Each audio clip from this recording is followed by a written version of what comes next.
fresh news, smart talk, all day. The views and opinions of the hosts and guests are their own and do not necessarily reflect the position of the management and staff of Guardian Network.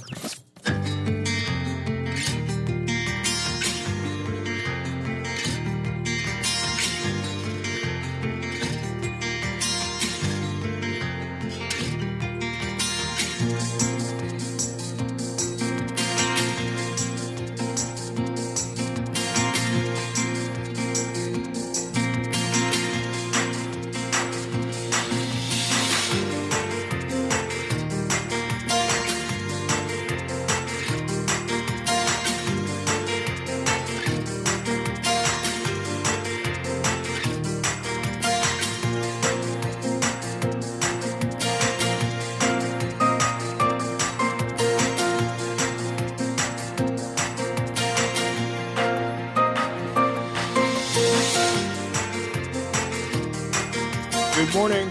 Police questioned the Long Island MP Adrian Gibson, who was released last night pending further investigation. Government says it won't raise the gas margin for retailers.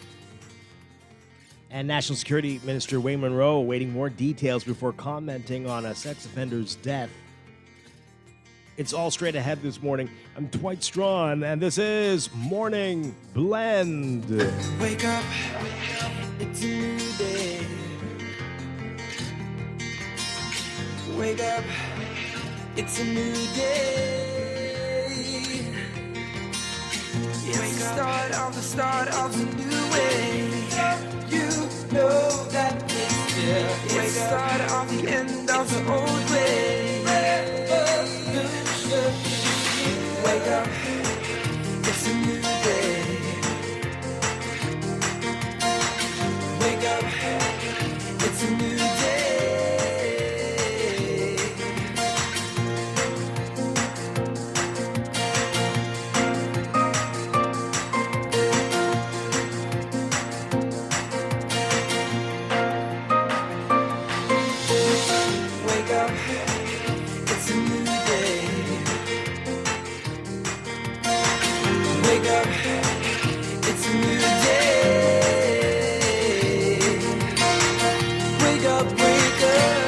Good morning again, Bahamas. It is Friday, May 27th, 2022. This is Morning Blend on Guardian Radio 96.9. Again, I'm Dwight Strachan. In a moment, Stephen Hanna will be joining us.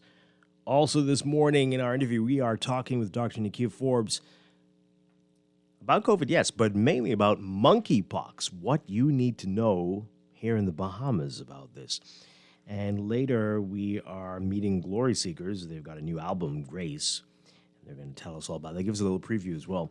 And in Morning Blend Business, we are going to talk with a group that is here and trying to reach out to youth in the country. They'll give us their story. That's coming up. But first, it's time for the Overnight, the latest breaking news from while we're sleeping, and the top national and international headlines this morning.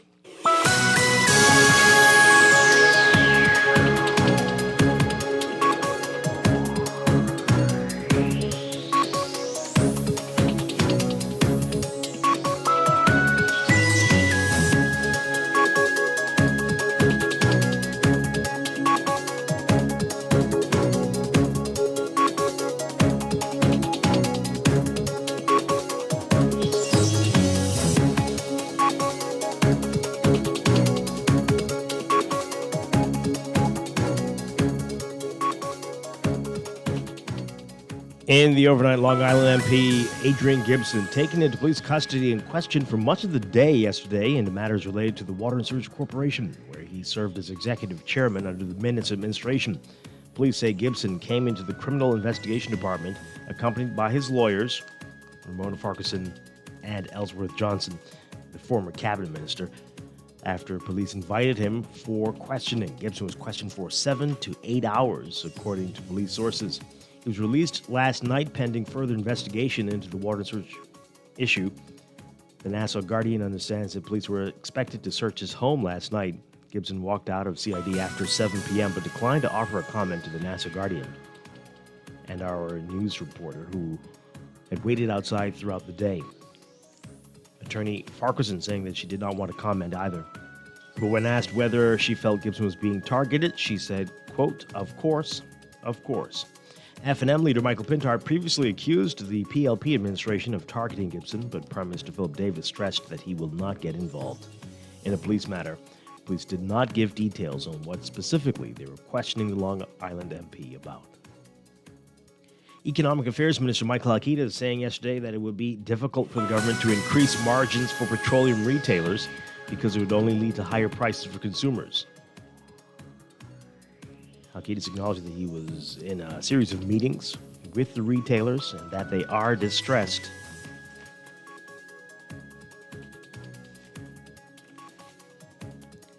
But he says their position has been difficult, as it would be challenging for the government to approve a margin increase at this time, which would only lead to higher prices at the pump and put more pressure on consumers. Halkitis says the technical team of the Ministry of Finance has come up with, quote, something that we think might work. However, he did not disclose the proposed solution. Earlier on Morning Blend, he said that more will be known about this in the coming days. The government has allocated $56 million more for wages and salaries in the 2022-23 fiscal year than was allocated in the current year. In his budget communication on Wednesday, Prime Minister Davis announced an increase in salary for most public servants as part of the government's strategy to cushion the impact of global inflation. The total sum in wages and salaries budgeted in the upcoming fiscal year is $731 million, up from the $675 million in the 2021-2022 budget. There are increases in over 40 ministries and departments. While the sudden death of recently released sex offender Alden Scott has raised questions over the safety of individuals on the sexual offenders register, National Security Minister Wayne Munro says he is awaiting more details on the incident before jumping to any conclusions. He says, quote, I am not aware of any other release that will call for consideration of public notification that will arise before the full facts surrounding Scott's passing are known. The 55-year-old Scott was released from prison last Friday and died in hospital on Tuesday, according to his brother Ronald Scott. Ronald Scott said his brother was found bleeding from the nose on a dirt road. He said it was unclear what the exact cause of death was. Meanwhile, police press liaison Audley Peters says that police are awaiting a report from the pathologist to determine Scott's cause of death. Monroe announced last week that Scott was added to the sex offenders register, noting that he had been deemed a significant risk to public safety.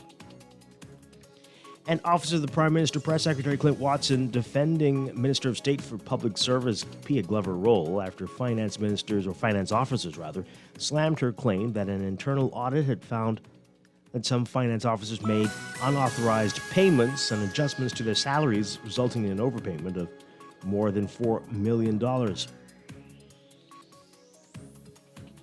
Watson saying yesterday during the press briefing, quote, sometimes we shoot the spokespersons rather than the information. If an audit report is recounting something and saying what happened, the minister's just regurgitating exactly what the audit report says. So the question should be, what has happened in the process? People have gone after the minister, but she's recounting what has been found in the audit report. Overseas, according to North Korea, its fight against COVID has been impressive. About 3.3 million people have been reported sick with fevers, but only 69 have died. If all are coronavirus cases, that's a fatality rate of 0.002%, something no other country, including the world's richest, have achieved in a disease that has killed more than 6 million people. The North's claims, though, are being met with widespread doubt after about 2 weeks after it acknowledged its first domestic COVID outbreak. Experts say the impoverished North should have suffered far greater deaths than reported because there are very few vaccines, a sizable number of undernourished people, and a lack of critical care facilities and test kits to detect virus cases in large numbers. North Korea's secretiveness making it unlikely outsiders can confirm the true scale of the outbreak. Some observers say North Korea is underreporting fatalities to protect leader Kim Jong-un at all costs. There's also a possibility it might have exaggerated the outbreak in a bid to bolster control of its 26 million people. And Russian forces today pounding the last Ukrainian strongholds in a separatist-controlled eastern province of Ukraine, including a city where authorities say 1,500 people have been killed and 60% of residential buildings destroyed since the start of the war. Ukraine's foreign minister warning that without a new injection of foreign weapons, Ukrainian forces would not be able to stop Russia from seizing the areas that are crucial to Russia's goal of capturing all of Ukraine's industrial Donbas region. The cities are the last areas under Ukrainian control in Luhansk, one of the two provinces that make up the region. Russian forces have been slow but have made persistent advances as they bombarded and sought to encircle the area. Russian shelling killed 4 people in the city, at least one of the cities, over the past 24 hours, according to authorities.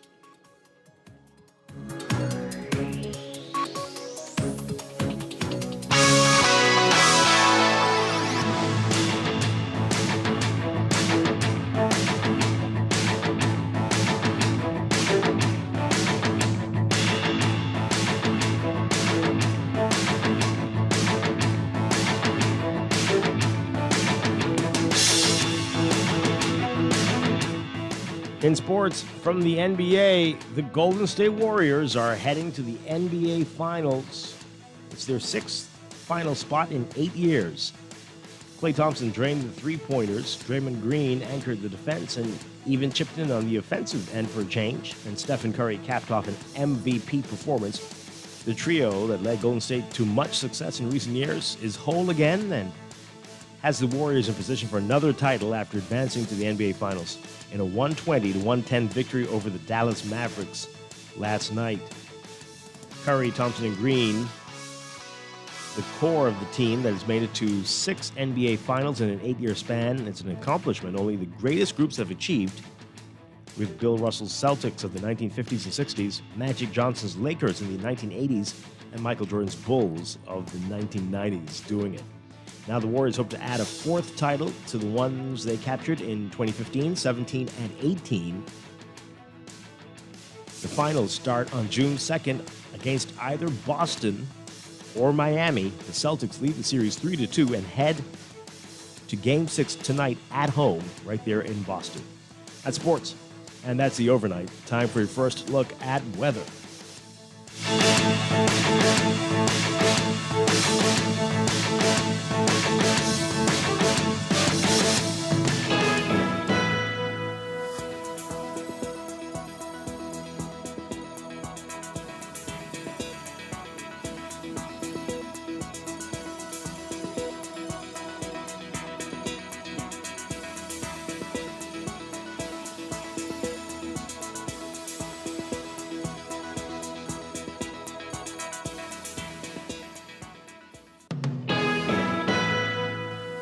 In the first look at weather for this morning, we've got high pressure that's going to continue to support moderate to fresh breezes across the country. Beachgoers in the central and southeast Bahamas should be alert for possible rip currents along east and south coast beaches, and boaters should be alert for possible waterspout activity. For all areas today, a forecast calls for partly sunny, hot, and breezy conditions with isolated showers and thunderstorms, becoming fair, warm, and breezy with passing showers tonight. Expect gusty winds and higher seas in or near showers and thunderstorms. Smallcraft caution remains in effect for the central and southeast Bahamas. Wind southeast at 10 to 15 knots in the northwest Bahamas, east to southeast at 15 to 20 knots in the central and southeastern islands. Seas 2 to 4 feet in the northwest Bahamas, but building to 4 to 6 feet in the central and southeastern islands. Another day with highs around 88 Fahrenheit, 33 Celsius. Overnight lows getting down to about 73 Fahrenheit, 23 Celsius. That's your first look at weather this morning. We'll have your extended outlook coming up after traffic in just a bit. Wake up, it's a new day. Wake up, it's a new day. It's the start of a new way. You know that You're listening to Morning Blend. When we come back, we're discussing today's top stories right here on your home for fresh news and smart talk all day. Guardian Radio 96.9. Wake up, it's a new day.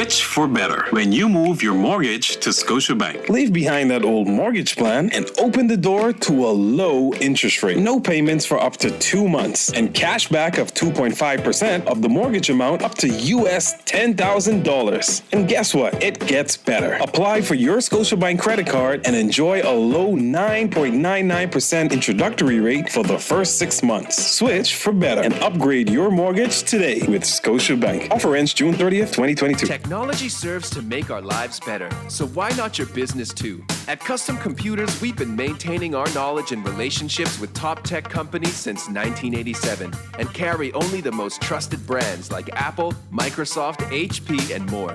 No company has helped more businesses build reliable IT systems than Custom Computers. You name it, we've done it. Call 396-1101 to talk to any of our business experts. Find trust in your tech. Count on Custom Computers. Preparing for a hurricane can make all the difference in safeguarding lives. By knowing what actions you should take to reduce the effects of hurricane disaster. Get all the facts of the potential of having insurance, impact-resistant windows, home emergency power, surge protectors, essential supplies, plus so much more before the storm. After the storm, where to purchase building or cleaning supplies, waste disposal, medical care, which auto shop to go to after driving through flooded streets, and more. The Nassau Guardian's Hurricane Guide will help to make sure everyone knows what to do in the event a hurricane approaches. Take advantage of this double insertion opportunity plus 15 radio commercials. Contact us today at 302-2300 or your account executives. Will you be prepared?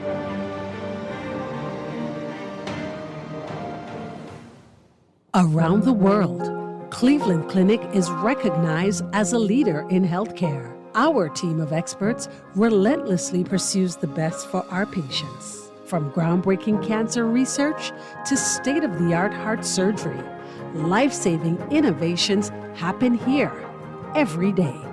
When it's time to travel for your health, it's time to travel to Cleveland Clinic. Your destination for care, for every care in the world. To learn more, visit clevelandclinic.org/Caribbean. Tired of banks forcing you to use technology to bank the way they want you to?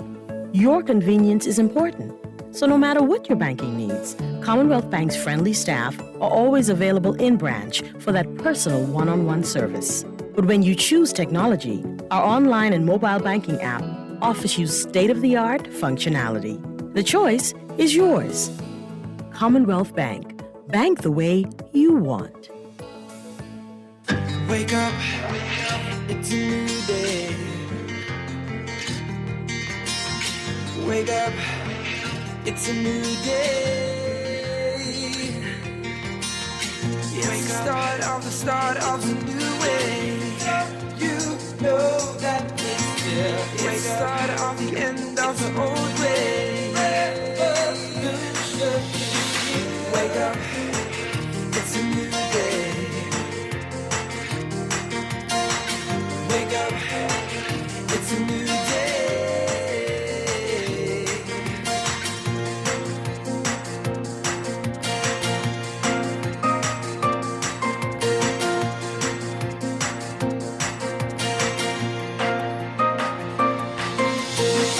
Wake up. Welcome back to Morning Blend here on Guardian Radio 96.9. We are streaming live on GuardianTalkRadio.com and on the Guardian Radio app for your smart devices. We're also on your televisions on Cable Bahamas Channel 969 and BTC Flow Channel 612. You can tweet us at MorningBlend969 or text us on the Guardian Radio text line 422-4796, standard text rate supply, and our BTC powered text line. We're on Facebook as well. Once again, I'm Dwight Strachan. In a moment, Stephen Hanna will be joining us. Coming up this morning, a lot to get to. We're going to be talking about monkeypox. What you need to know as the cases increase around the world. Is it only a matter of time before it comes to the Bahamas, or not? We will talk with Dr. Nakia Forbes about that coming up in a few minutes. And later, we're going to meet a group that has a new gospel album out. It's called Grace, and the group is called Glory Seekers. And then in Morning Blend Business, we're going to take a little departure from what we normally do, but thought this was for a good cause. A couple of days ago, Chester talked about a group administering to students at a local school, and somebody heard us talking about that and said that we've got a group coming in that's going to be doing that as well, and we're going to meet them and talk about it because we desperately need all hands on deck when it comes to steering our young people in the right direction. So we're going to get into that later. A lot to get to on this Friday, but let's begin with what's in the news.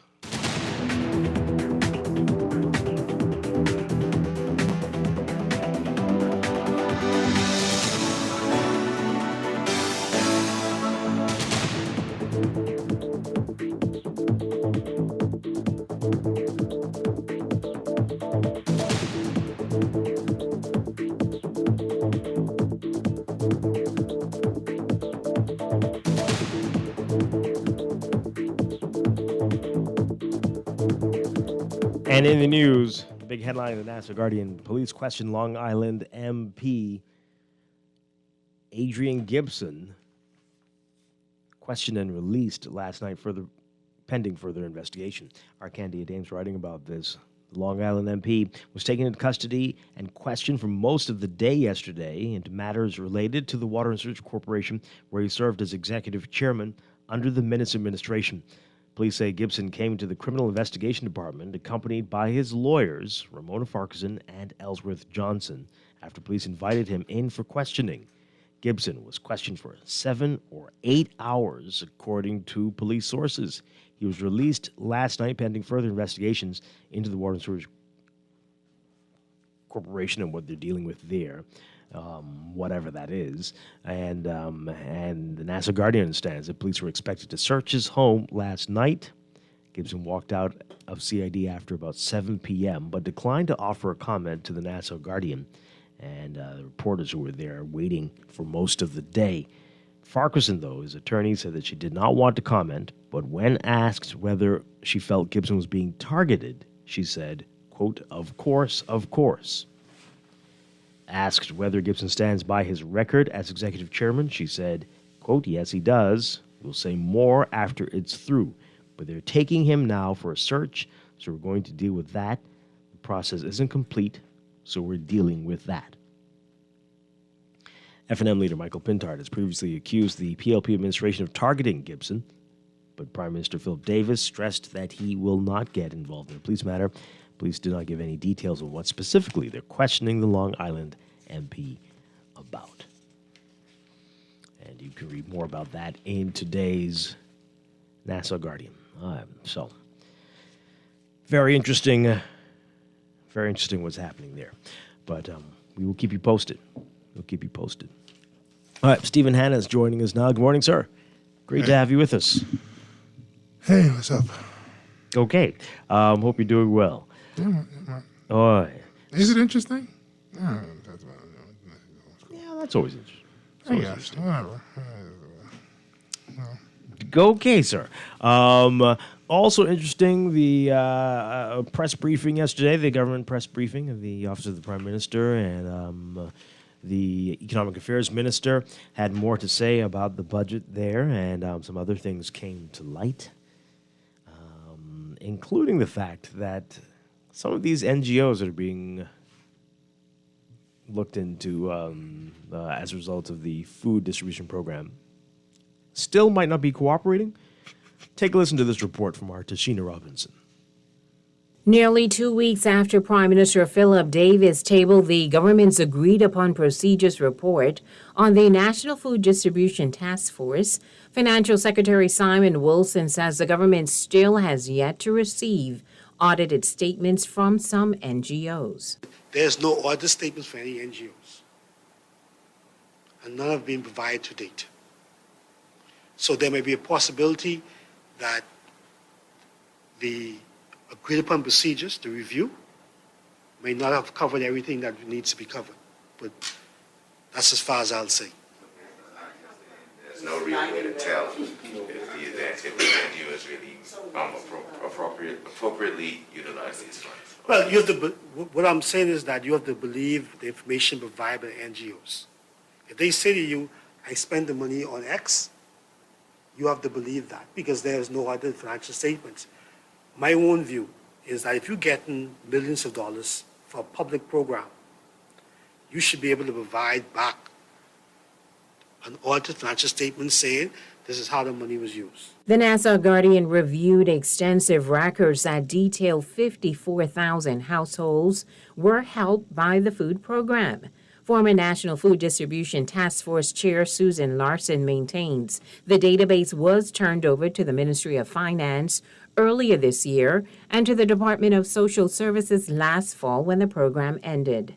The National Food Distribution Task Force was launched at the start of the COVID-19 pandemic in 2020 to assist Bahamians struggling to make ends meet as a result of mass unemployment triggered by the pandemic.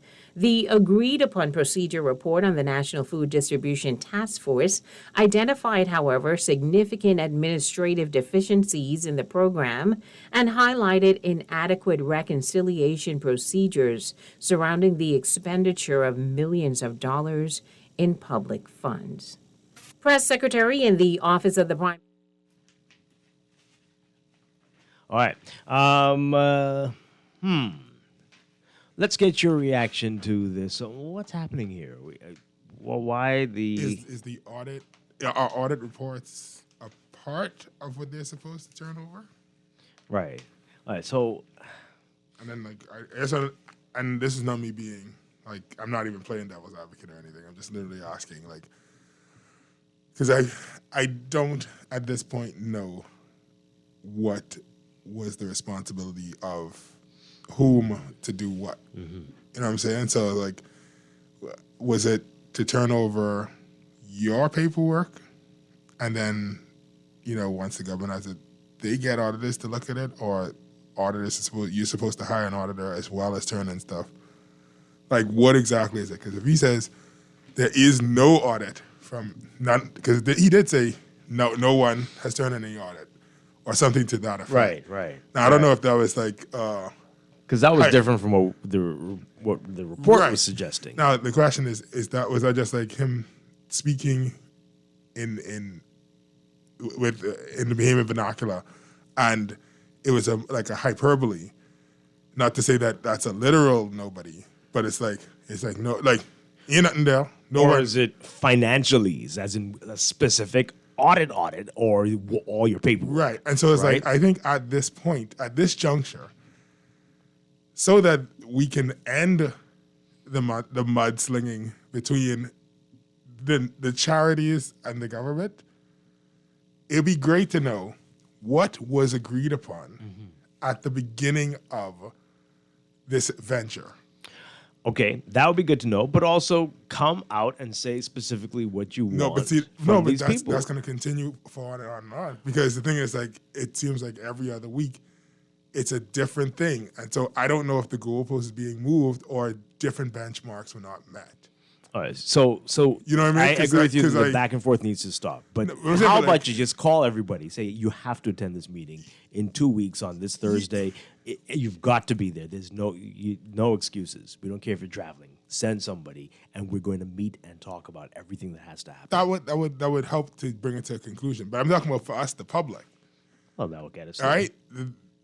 We need to know specifically what was agreed upon, all right, so that we know what to expect going forward in the future.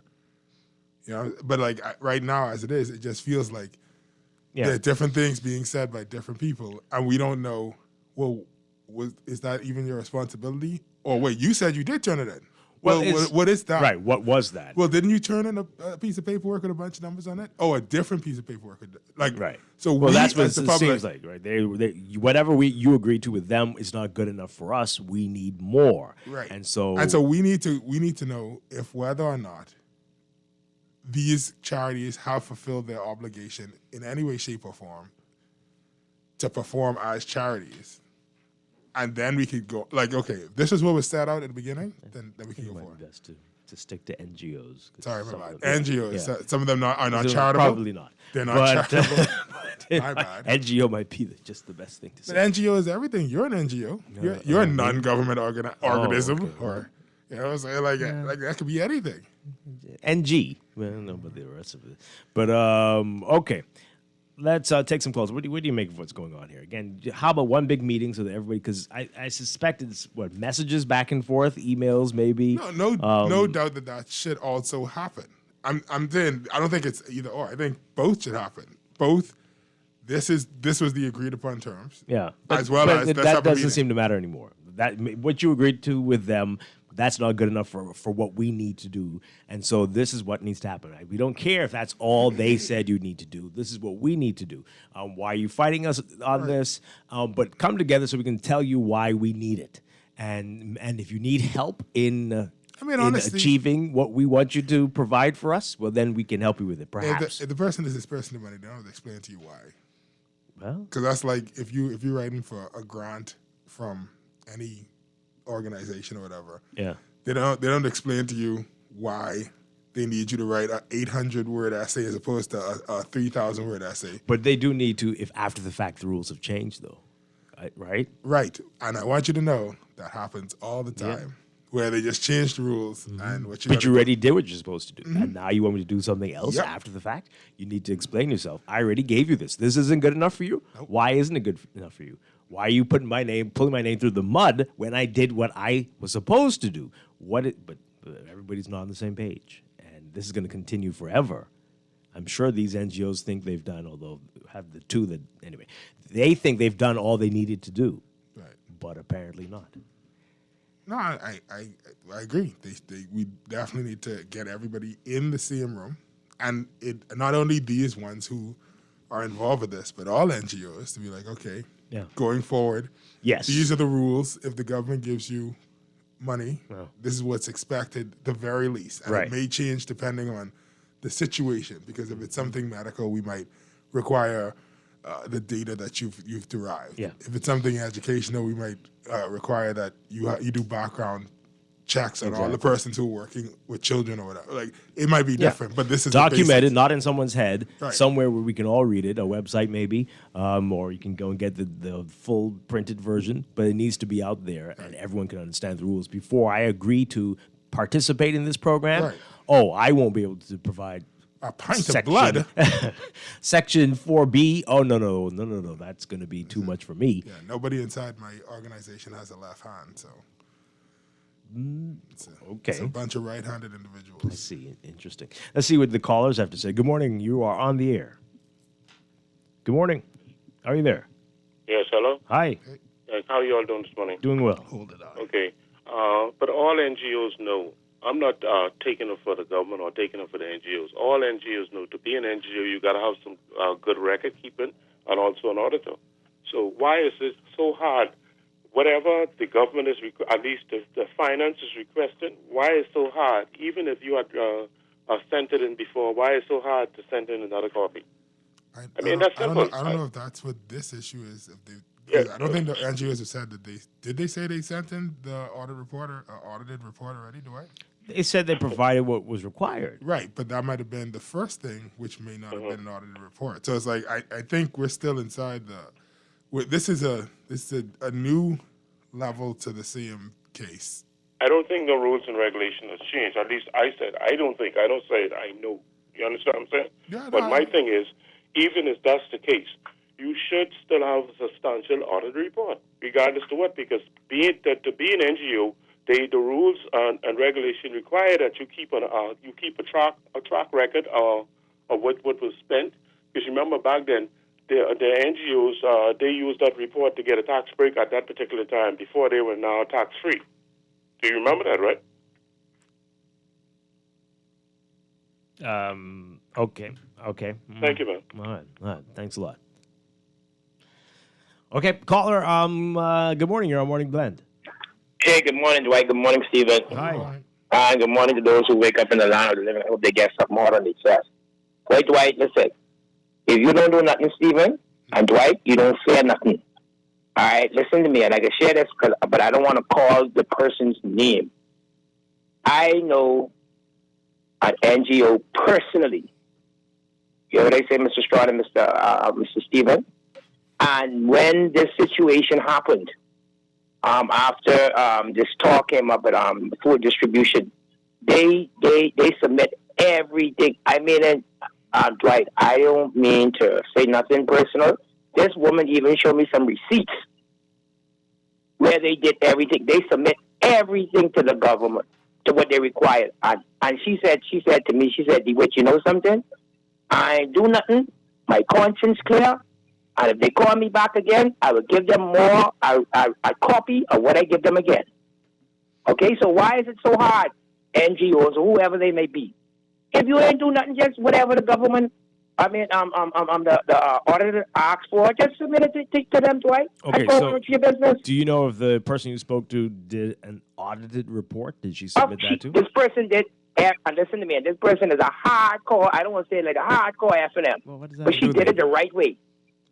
Okay, so if she did it the right way, why the rest of them can't follow suit and submit whatever the auditor asks for? Wait, Simple as that, Dwight. This is involving the food distribution. Yes, staff? she was a major part of the food distribution. That's what I'm saying to you, Stephen. But in the report, he was saying there aren't, at least once again, we're trying to figure out if what he was saying was, if he meant that as a figure of speech, but he said no one submitted the audit report. No, Stephen. I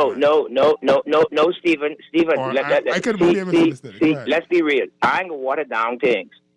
They remember now, when this first started, some NGOs already submitted certain things.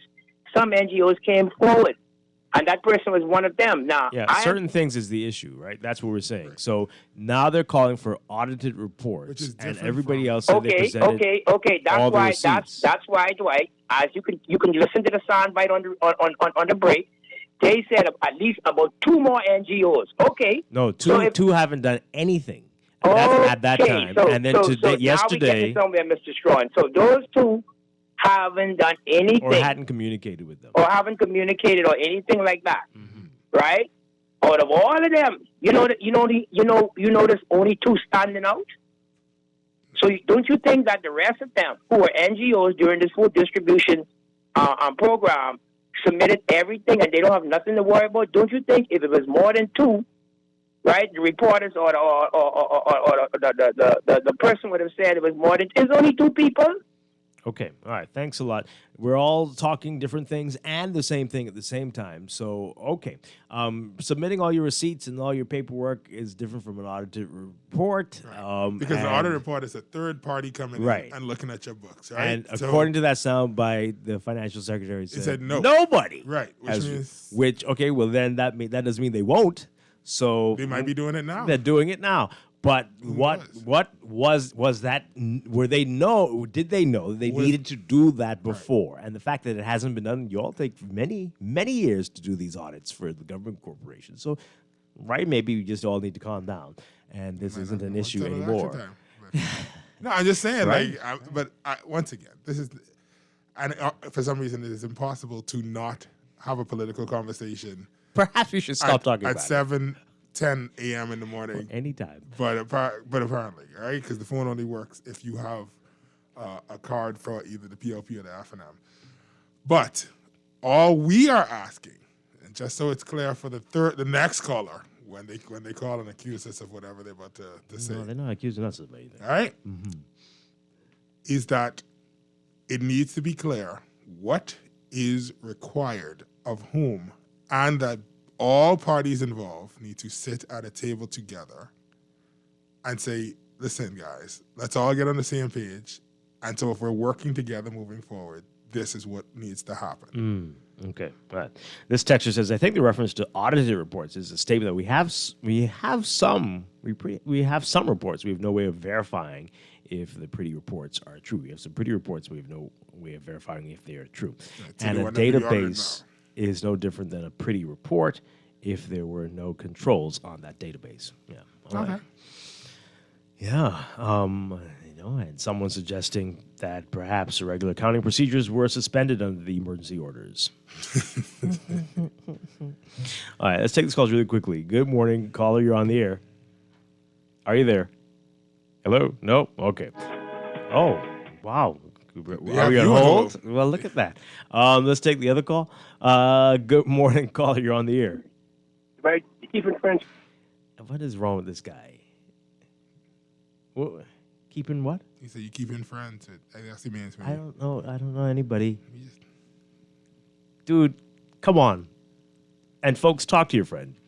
Please, find him something to do with this hour. Nobody, Fred. Good Lord. Anyway, someone says, a great show as usual. If you think the mudslinging will stop between them, good luck on that. Oh, okay. It's amazing while in opposition, the PLPs could have gotten leaked documents left, right, and center, but in government, they can't find or know anything. Well, oh, dear. But millions, really? No audit of financials. We need them financials. The problem is proper enforcement regulations from jump. Just now in 2022 trying to become a well-oiled machine in terms of governing and regulating properly. There will be many more organizations and NGOs as we grow if we do intend to indeed grow as a country. So I guess get it together now, yeah. What is specified when funds were distributed and audited accounts must be provided? I certainly wouldn't give out $1 million and not ask for records. Have a great day. And I don't think that no one is not asking for records. I think records have been asked for and given. It's now an audit. Yeah, as he said, we have to believe them. We don't know. That's what they've provided, and we don't know. Anyway.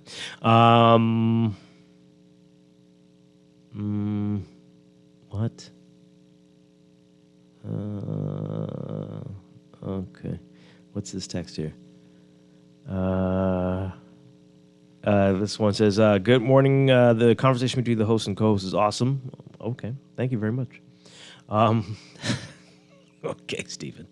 This one says here, first, the government didn't declare. Now we are talking about audit reports from the same old set of people. We have plenty of problems in this country. Okay. Who gives away $56 million without a check and without checks and balances? If the government gives you a contract for $1,100 per month, there is a check and balance. Listen to me. If I request something from you and you said in order to comply with my request, I must do A, B, and C before X, Y, and Z. If I comply fully with your requirements, no one else can expect anything else from me. The agreement was between you and I, to which I fully complied. Now, if you wish to make changes moving forward, then fine. Boy, you can't work with government then. Because let me tell you, things and people has changed very quickly. You can make an agreement, and the government don't even have to change. What are you talking about? You can't work in the Bahamas. I used to be the cartoonist for the Nassau Guardian. What? I used to draw cartoons for the Nassau Guardian. 2 of them were published in 2003. Only 2? Yeah, because the person who hired me, right? He was like, he wanted to see a couple as a test basis. He published 2. Was asked to leave the job the week that he told me to come in. He was asked. Yeah. Okay. The general manager. He was like, oh, they was like, we don't want you anymore.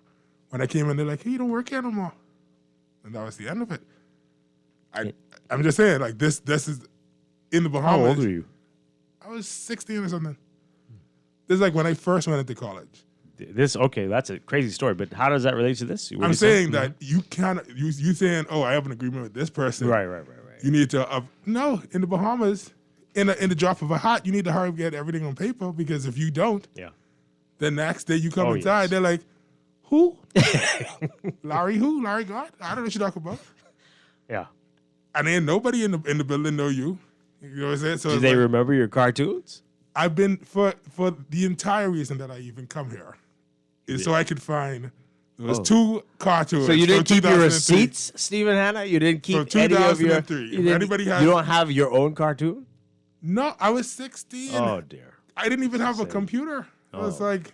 What was it? Do you remember what you drew? One was the elephant standing... Because he wanted to move away from political cartoons. So he's like, this is a transition period, right? And so he's like, he wanted like just fun facts. So it was like, one was elephants are one of the only animals that could stand on their head. That's the one I remember specifically. I can't remember the other ones. And you drew an elephant on his head? Yeah. I drew 10. And this was published? It was published in the Guardian. You sure this wasn't a dream? Anyway. Okay. What was the other one? I cannot remember what the second one was published, but I gave him 10. See, this sounds exactly like the challenge they're having with these NGOs. Well, you say you did this, but did it really happen? The whole point is, it did happen, and this is why you got to get things on paper, and everybody got to sit down. You claimed this was on paper, but you don't have the paper. Oh, dear. Well, that's Well, I unfortunate. got paid from the Guardian. I remember getting a check from it. You should try it again. See if the new management will be interested in your cartoons. I mean, no comment. Oh dear. Okay. Well, I mean, that's a sad story. No, I'm saying that to the texter to Mm-hmm. be like, I understand that inside your mind you think that, oh, I've acted in good faith. Mm. We had an agreement. There's no reason to believe it would change. Mm. Things change all the time because that's how the country works. And another thing, the last bit, then I'm going to shut up, right? I hear people always calling in and saying we need to run the government or the country like a business. We don't have enough businessmen. But the problem is, have you looked at Bahamian businesses? We are running the country like a business. This is exactly how all Bahamian businesses are run, right? And that's the problem. The problem is we are running it like a business where we're saying, well, let's see what we could do to make it to the next fiscal year, as opposed to saying we need to invest in the country so that we could have the technology. We still have stores. We have big food stores that don't have scanners, that when you get the receipt, you don't know what it is that you purchase. It's say produce or grocery. That's it. In walking distance of this building. Right? I would say it, right? Why don't you stop? Right? I was saying. So it's like, if you want the country to be run like that, where the people are just doing it to pay themselves and to pay your profit, then we are on the right track constantly for the past 40, 50 years. Yeah. If you want to move forward, we have to actually do something where we make big investments in things that's going to move us forward. All right. If you do have any recollection of Stephen's cartoons, did you Well, they have a wouldn't name have for known it? me, but my name is on it. Your name were you using Stephen Hanna at the time? Either Stephen or Assay. S. A. Hanna. Okay. Oh, interesting. Anybody know about this? Let us know. And or if you have it, I mean, this might be worth something now. It would be because it'd be like a few. This is a collectible, boy. And you haven't been able to find a copy in this building. You know that. Well, you know. that's I don't know why you the one. Okay, never mind. But I want to get to something really quick. We're running out of time. We need to get to our next segment. But I want you to hear, we were talking about this quite a bit earlier in the week, the surprise from the Minister of State for Public Service about the financial officers who, according to an audit, were overpaying themselves. Clint Watson was asked about this at the Office of the Prime Minister press briefing yesterday. Take a listen to what he said in this report from, again, Tashina Robinson.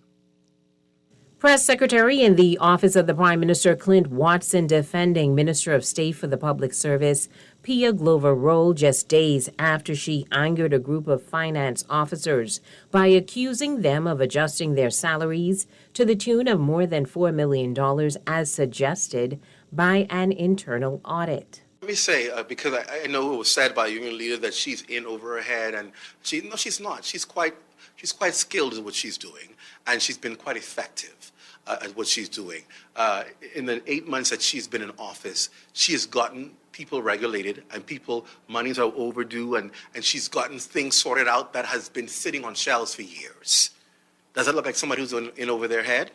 Public finance officers, along with the president of the Bahamas Public Services Union, Kimsley Ferguson, rejected Glover-Roll's claim that an internal audit found some finance officers made unauthorized adjustments to their salaries, resulting in that multi-million-dollar overpayment.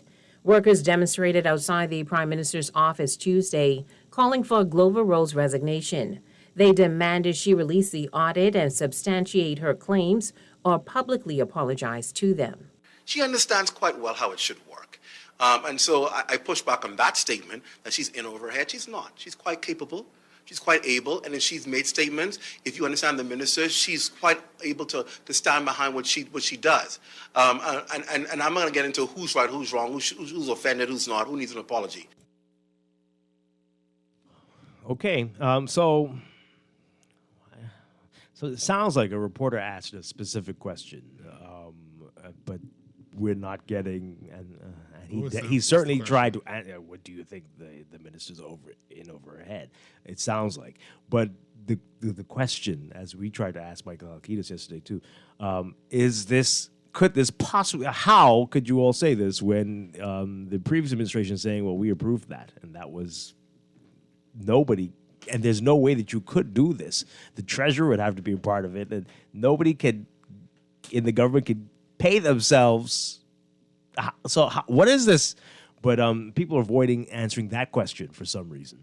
What do you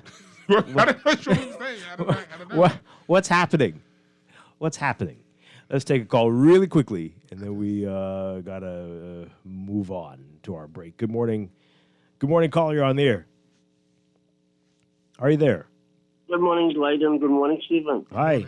I saw you just segue, but I just want to touch on one thing for a second, please allow me.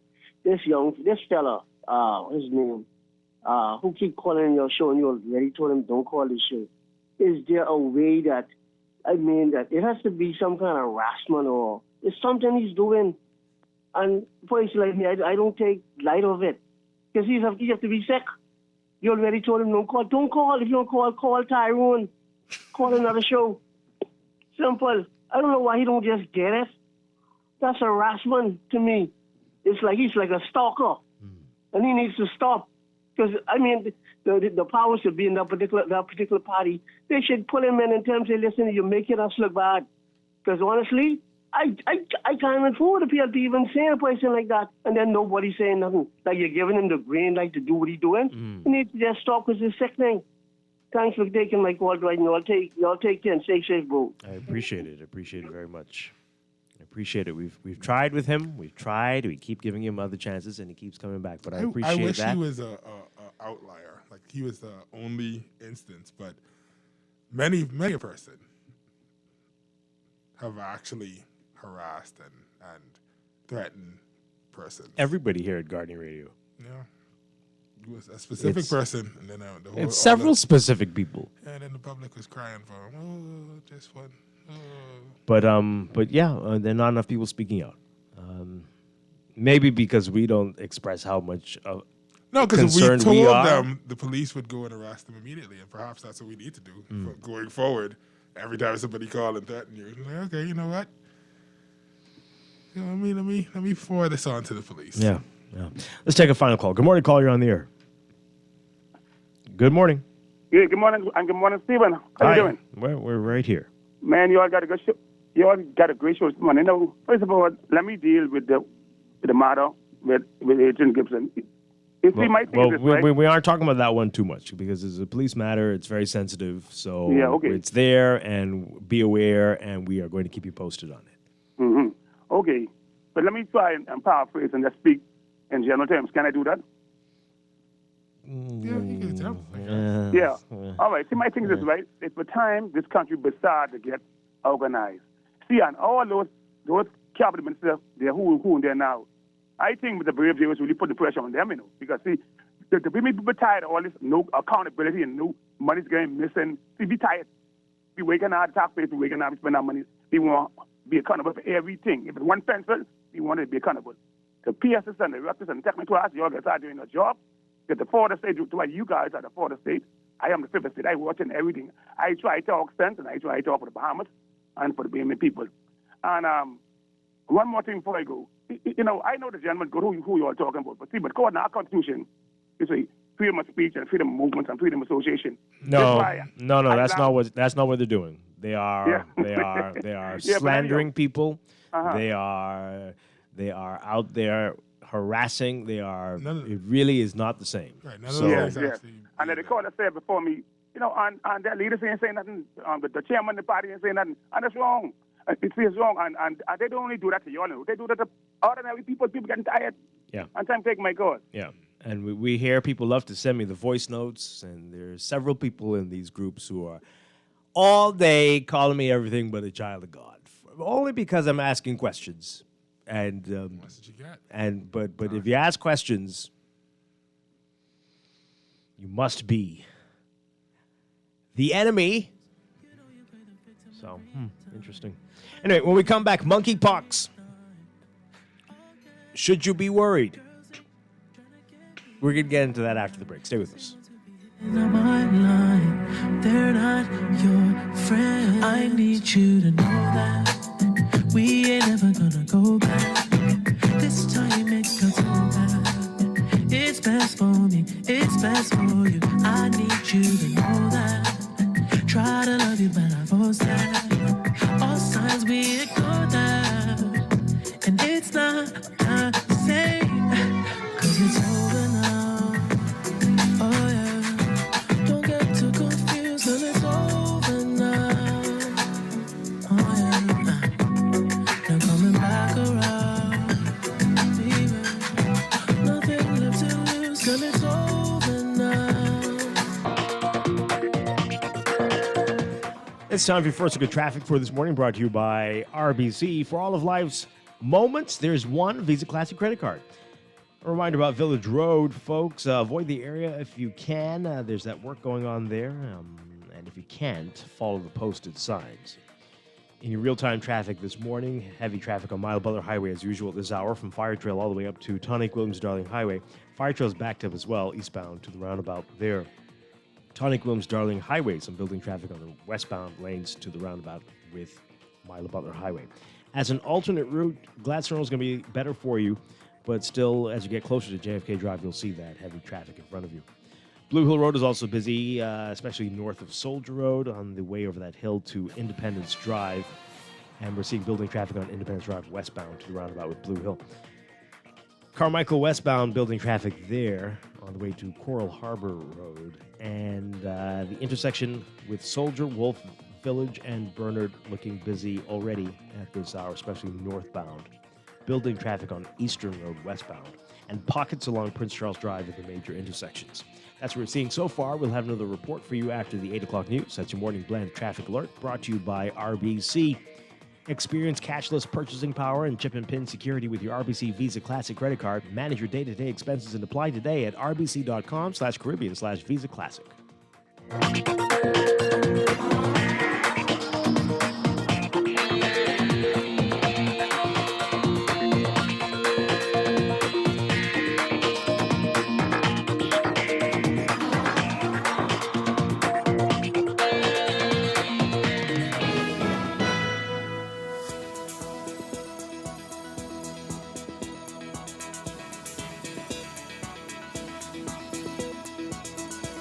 Got another check of your weather at this hour, brought to you by BTC. We've got high pressure. It's going to support moderate to fresh breezes across the country.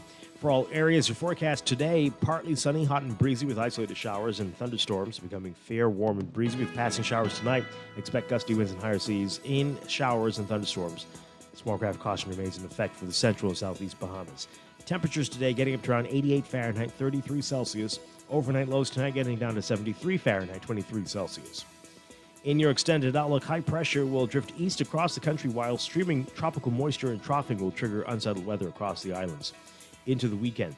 So for Saturday, tomorrow, partly cloudy, hot and humid that's mainly in the northwest Bahamas, partly cloudy to cloudy, hot and breezy in the central, in the southeastern islands. Widely scattered showers and isolated thunderstorms expected throughout the archipelago, heavy and severe at times in the central and southeastern islands. By Sunday, partly cloudy to cloudy, hot and humid with widely scattered showers and isolated thunderstorms. Again, heavy to severe at times over all areas, so it could be a wet weekend. That's your morning blend weather check brought to you by BTC. Roaming is available in all BTC postpaid plans from $79.99 and above. All incoming calls while in the U.S. and Canada are free. When you travel, you'll be able to use your BTC postpaid plan as if you were right at home. Sign up for the $79.99 plan and get 15 gigs of data, unlimited BTC to BTC calling, 800 minutes to call other networks, U.S. and Canada, and free incoming calls from the U.S. and Canada when roaming. Visit any BTC store to sign up today.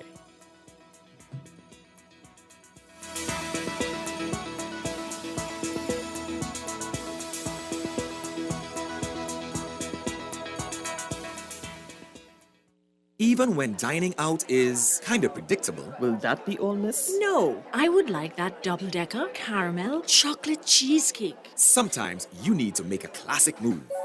That's why for all of life's moments, there's one classic credit card. Experience cashless purchasing power and chip and pin security with your RBC Visa Classic credit card. Manage your day-to-day expenses. Apply today at rbc.com/Caribbean/Visa Classic and enjoy 1 year's free membership. Conditions apply. Doctors Hospital's pharmacy introduces a new spin on prescriptions called Pick Up Now, Pay Later. That's right, you can collect your medications first and pay after. How does it work? Step 1, submit a prescription online. Step 2, select the pickup site. Step 3, collect your medication. And Step 4, pay online within 14 days. For more info, call us at 242-302-4785 or visit us at doctorshosp.com. Switch for better when you move your mortgage to Scotiabank. Leave behind that old mortgage plan and open the door to a low interest rate. No payments for up to 2 months and cash back of 2.5% of the mortgage amount up to US $10,000. And guess what? It gets better. Apply for your Scotiabank credit card and enjoy a low 9.99% introductory rate for the first 6 months. Switch for better and upgrade your mortgage today with Scotiabank. Offer ends June 30th, 2022. What's going on, Bahamas? It's your boy, Sawyer Boy. COVID is clearly unpredictable. It doesn't matter how young you are, how old you are. I'm young, and it still put a beating on me. I had no other option but to go to the hospital. I remember the doctor telling me if I had waited one more day, I wasn't gonna come inside here alive. You don't wanna be in the same position that I was in. Vaccines may not stop you from getting COVID, but it can stop you from getting COVID the way I had COVID. You don't want that way. You're always on the go. We know life can be a daily rush. CIBC, First Caribbean, you can count on us. We make life easier. Manage your accounts at any time. Apply for a loan. It's easy when you bank online. We make life easier with choices that suit you. CIBC, First Caribbean. This is Guardian Radio 96.9 FM. Fresh news, smart talk, all day.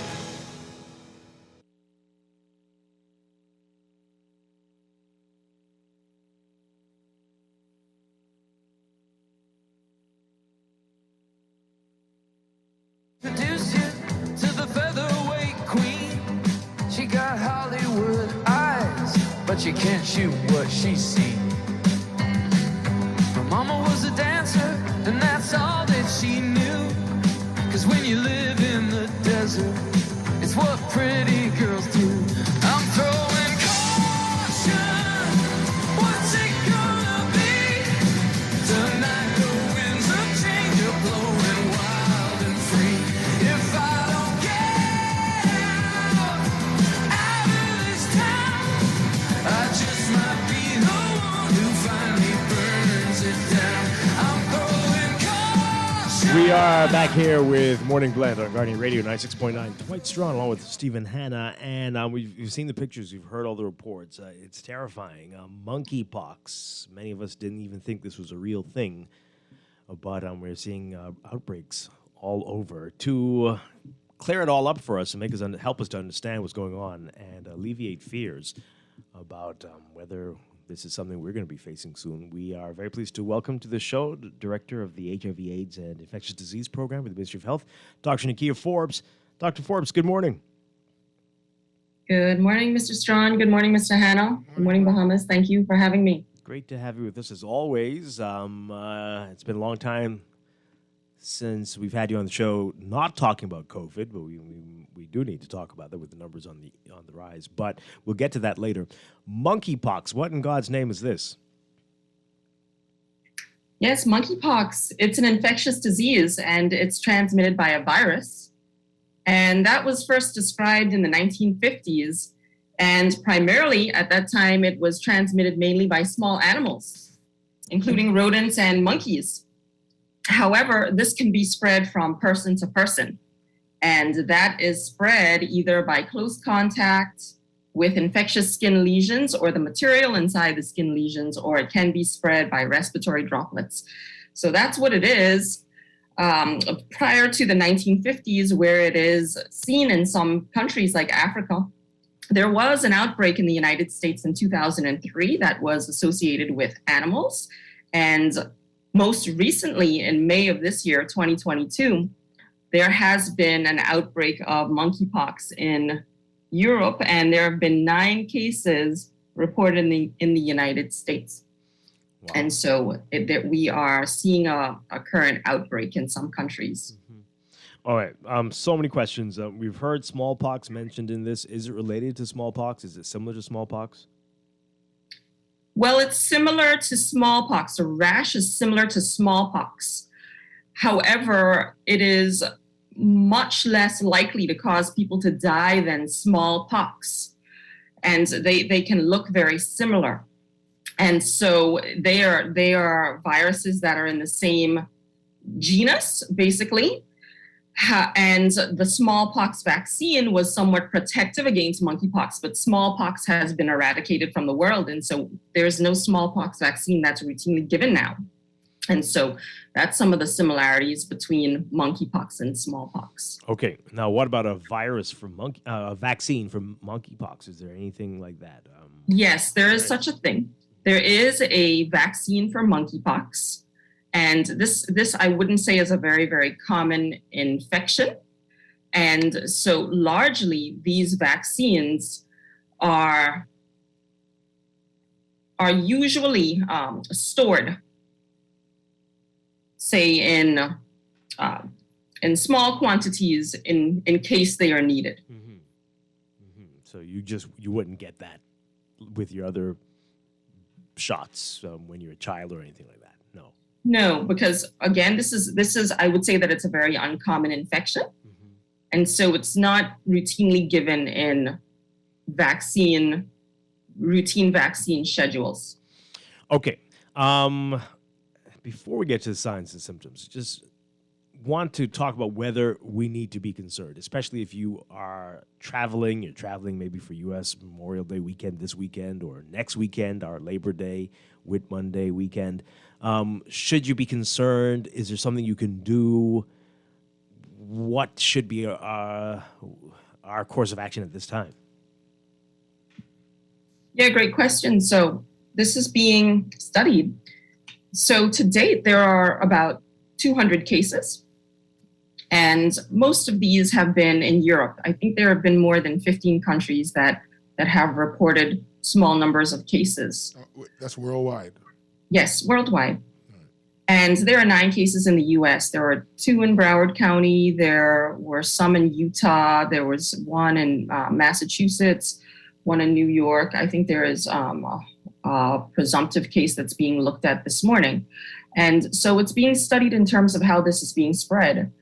And there are several countries in Europe. And so it appears that this could be spreading through close contact, persons coming in close contact with one another. It's generally low risk to the general public at this time, but it's still being studied. So some of these cases have a travel history or a history of being in a what we call a cluster, where there are a large number of persons and cases are coming from gatherings or events.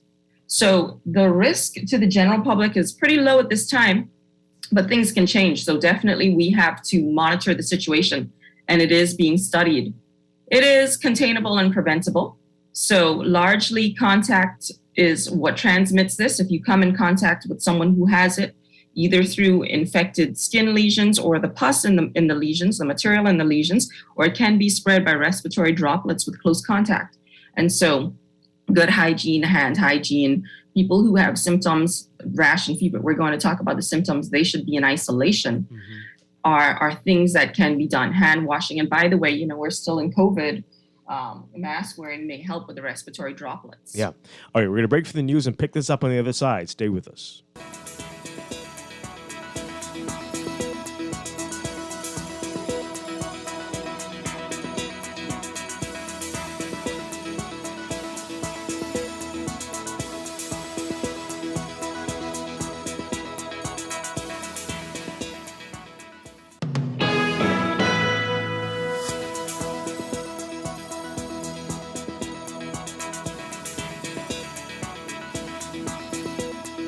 Welcome back to Morning Blend here on Guardian Radio 96.9. We're streaming live on GuardianTalkRadio.com and on the Guardian Radio app for smart devices. We're also on your televisions on Cable Bahamas Channel 969 and BTC Flow Channel 612. You can tweet us at Morning Blend 969 or Facebook.com/Morning Blend 969. Text us on the Guardian Radio text line powered by BTC 422-4796. Standard text rates apply. Now at 8:18, it's time for another check of your weather for today, brought to you by Bahamas First Insurance. Here's what's happening. We've got high pressure that continues to support moderate to fresh breezes across the country. Beachgoers in the central and southeast Bahamas should exercise caution and be alert for rip currents along east and south coast shorelines. Boaters should be alert for water spout activity as well. For all areas today, forecast calls for partly sunny, hot, and breezy conditions with isolated showers and thunderstorms, becoming fair and warm and breezy with passing showers tonight. Temperatures should be near 88 Fahrenheit, 33 Celsius for your highs today. Overnight lows tonight getting down to 73 Fahrenheit, 23 Celsius. In your extended outlook, the high-pressure system will drift east across the area, while streaming tropical moisture and troughing will trigger unsettled weather across the islands this weekend. So for tomorrow, Saturday, partly cloudy, hot, and humid in the northwest Bahamas, partly cloudy to cloudy, hot, and breezy in the central and southeastern islands, with widely scattered showers and isolated thunderstorms expected throughout the country, heavy and severe at times in the central and southeastern islands.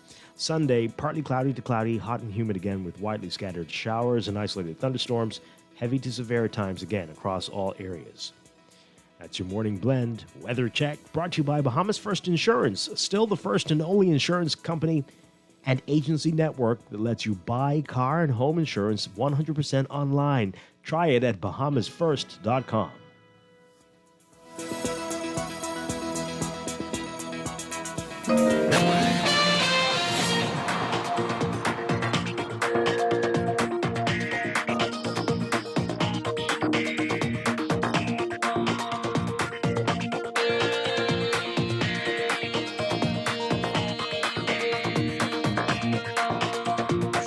And at 8:21, time for the check of your traffic for this morning, brought to you by RBC. For all of life's moments, there's one Visa Classic credit card. A reminder about the work on Village Road. You want to avoid the area if you can, and if you can't, follow the posted signs, but you really do want to avoid it. And we're seeing heavy traffic on Village Road right now, especially the closer you get to the intersection with Wolf, Bernard, and Soldier, and especially northbound on the way to the junction with Parkgate Road. Further up, there's going to be traffic as well. There's schools in the area, of course, but the work does go on, so keep that in mind. Avoid the area if you can. Also, in your real-time traffic, Eastern Road, seeing heavy traffic from just east of Fox Hill all the way up to Johnson Road. Bernard Road is busy for you near the schools there, westbound mainly, and pockets along Prince Charles Drive at the intersections, mainly westbound, and especially Robinson Road between Soldier and Old Trail Road. Marathon northbound also busy at this hour. The usual hot spots, Independence Drive, mainly eastbound to the East Street, East-West Highway roundabout at this hour, and Blue Hill Road northbound north of Soldier Road. Mile Butler Highway looking a little bit better. There might be a traffic up directing as we don't see the traffic all the way down to Fire Trail, and the traffic is backed up now, both directions on Tonique Williams-Darling Highway. So keep that in mind there. Six-legged roundabout, John F. Kennedy Drive, eastbound, is a trouble spot for you. And Glass Road definitely looking much better as an alternate route this morning. That's what we're seeing. That's your real-time traffic and your morning blend traffic alert, brought to you by RBC. Experience cashless purchasing power and chip and pin security with your RBC Visa Classic credit card. Manage your day-to-day expenses and apply today at rbc.com/Caribbean/Visa Classic.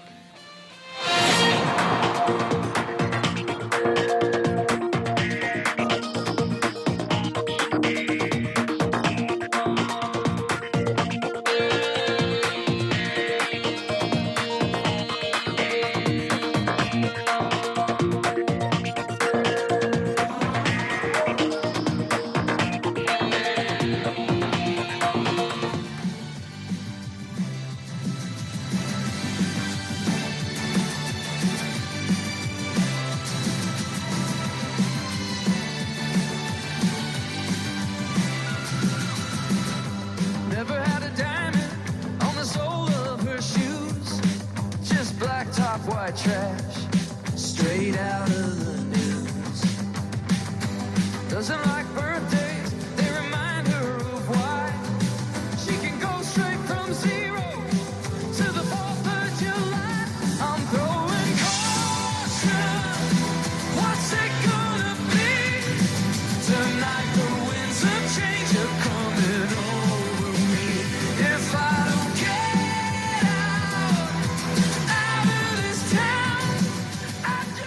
We're back here with Morning Blend on Guardian Radio 96.9. Dwight Strong of Stephen Hanna. We are talking with Dr. Nakia Forbes, the director of the HIV/AIDS and Infectious Disease Program. Because it's like, you know what? Even if. Do you want to ask before we no, get I to- don't wish to ask. No, but we've I'm got to saying- ask. People are asking. So, Dr. Forbes, okay, so let's talk about the first. We'll get back to the signs and symptoms. Monkeypox is what we're talking about this morning, folks. But so a lot of people are asking on our text line. They heard the report. It's interesting. Everybody heard that report, but a lot of the Stephen didn't hear it. The cases have been linked to a rave in Europe. Straight people go to raves, right? Well, and that some of the cases were of gay people. Let's talk about that. Is there a link at all, or does it have nothing to do with it? Right. So the cases of monkeypox in this May outbreak, they're being investigated, and scientists are looking at clusters. And so, yes, there was a cluster from an event in Europe, and some men who have sex with men did get monkeypox. But it's important to realize that persons are at risk from monkeypox if they come in contact with infected skin lesions or the material in the skin lesions. And it is therefore transmitted through close contact. And so it's very important that we don't use stigmatizing language, because close contact is what causes this to spread. And so therefore persons can get this from close spread. Right. So it's not necessarily sexually transmissible, but it is. But I mean, in order to have close sex, you have right, to you have be to get close close contact. contact. So you could be hugging, and that could be close contact. You could. Well, you know what I don't understand. Right, Dr. Forbes? Well, yes, so thank you. So it is not a traditionally sexually transmitted infection to our knowledge. However, with sexual activity, there's close contact, and there can also be spread of respiratory droplets between persons, right? Mm-hmm. And so that is what is being suggested, is the link for spread in these cases. Was that clear? Yeah, Yes. yeah. I mean, I feel like it's important for persons to know that it is close contact and not who you find attractive that's going to cause or prevent it from happening. I feel like that we've made that mistake with the virus before, where we're like, oh, well, as long as I don't like mine, I guess I'll never catch it, and that wasn't true. I mean, like it's not. That's not how it works. Mm-hmm. Right. So let's go over how it can be transmitted again. Mm-hmm. So one way is from animals to humans, because this virus, probably its reservoir, where it normally is small animals, probably rodents and monkeys can get it. And if humans handle those small animals, they can get the virus. So that's one way. We call that zoonotic transmission. But it is possible for persons to spread this to other persons. So if they have monkeypox, if they come in close contact, say you touch the pox, or if you, it can be spread person to person through respiratory droplets through close contact. We think that's between about 1 to 3 feet. And then also, if you come in contact with the infected material in the lesion, so you don't actually have to touch lesions, but if it's say on sheets or towels or on objects, and you touch that infected material in the lesions, you can also get it. And so therefore, with sex, because there's close contact, it can also be spread in that way. And so what you were alluding to before, those events, there were some clusters from those events. So there were multiple persons who may have gotten monkeypox who attended those events, and it was probably spread through close contact. Mm-hmm. Okay, so let's get to the signs and the symptoms. How do you know that that's what's going on here as opposed to something else? Yes, so persons will have a skin rash, and those skin rash, it can look a lot like chickenpox. So it can start off as a small bumps, and then these become raised, and they either contain fluid, and later on they'll contain pus. And so these can start on the hands and then spread to the trunk and other areas. And they can be in various stages. Some of them can be filled with fluid. Some of them can be getting scars. Some of the scars can be dropping off. And significantly, there are other symptoms that go along with the skin rash. And those can include fever. Typically, persons will get the fever 1 to 3 days prior to the rash. And there can be other symptoms like headache, backache, swollen lymph nodes, and those can be in all areas. They can be in the neck and the underarms and the groin area, for example. They can be in all of those areas or just a few of those areas. And the persons may feel tired and have chills. And symptoms can last anywhere from 2 to 4 weeks. Now, some of those things, they have overlap with other things. So I feel like, so persons maybe need to be in contact with see a regular physician anyway. Because you say swollen lymph nodes and fever and rash, like that could be anything. So if somebody has these things, they shouldn't just jump to the conclusion, I have monkeypox. They should probably go see a doctor. Yes, you're right. So there are other things that can look like that. So, for example, chickenpox might look like that, and other bacterial skin infections might look like that. And so if you have those symptoms, you should call your doctor's office, certainly. And again, this is being monitored in the infectious diseases, public health, communities, and surveillance. And there's a working case definition that we are working with. And so, of course, if it is confirmed by lab, there are tests that can confirm it, but then there are probable cases. So persons with unexplained rash on their body and one or more other symptoms in keeping with it, especially in this outbreak from since the 1st of March. And of course, persons who have those other compatible symptoms, if you have a positive lab test result, or if you have what we call a link, an epidemiological link, so you've been in contact with someone with a confirmed or probable case, or report to some of the endemic countries, or a person of any sexual orientation who has these symptoms with multiple, say, partners or anonymous partners in the 21 days before the symptom onset, for example, are some of the things that we're doing to look for a link. And again, this is being monitored very carefully in terms of the number of cases with maps of where these cases are appearing. All right, so you mentioned Broward County. That's right there. Paintings are back and forth there more than they are to their grandmother's homes here. So if you are in Florida, you come back here and you have these symptoms, what is our course? What are you going to do? How will you handle this? How will you prevent it from spreading to other people? Infectious disease. What is your game plan here? Should we start seeing cases?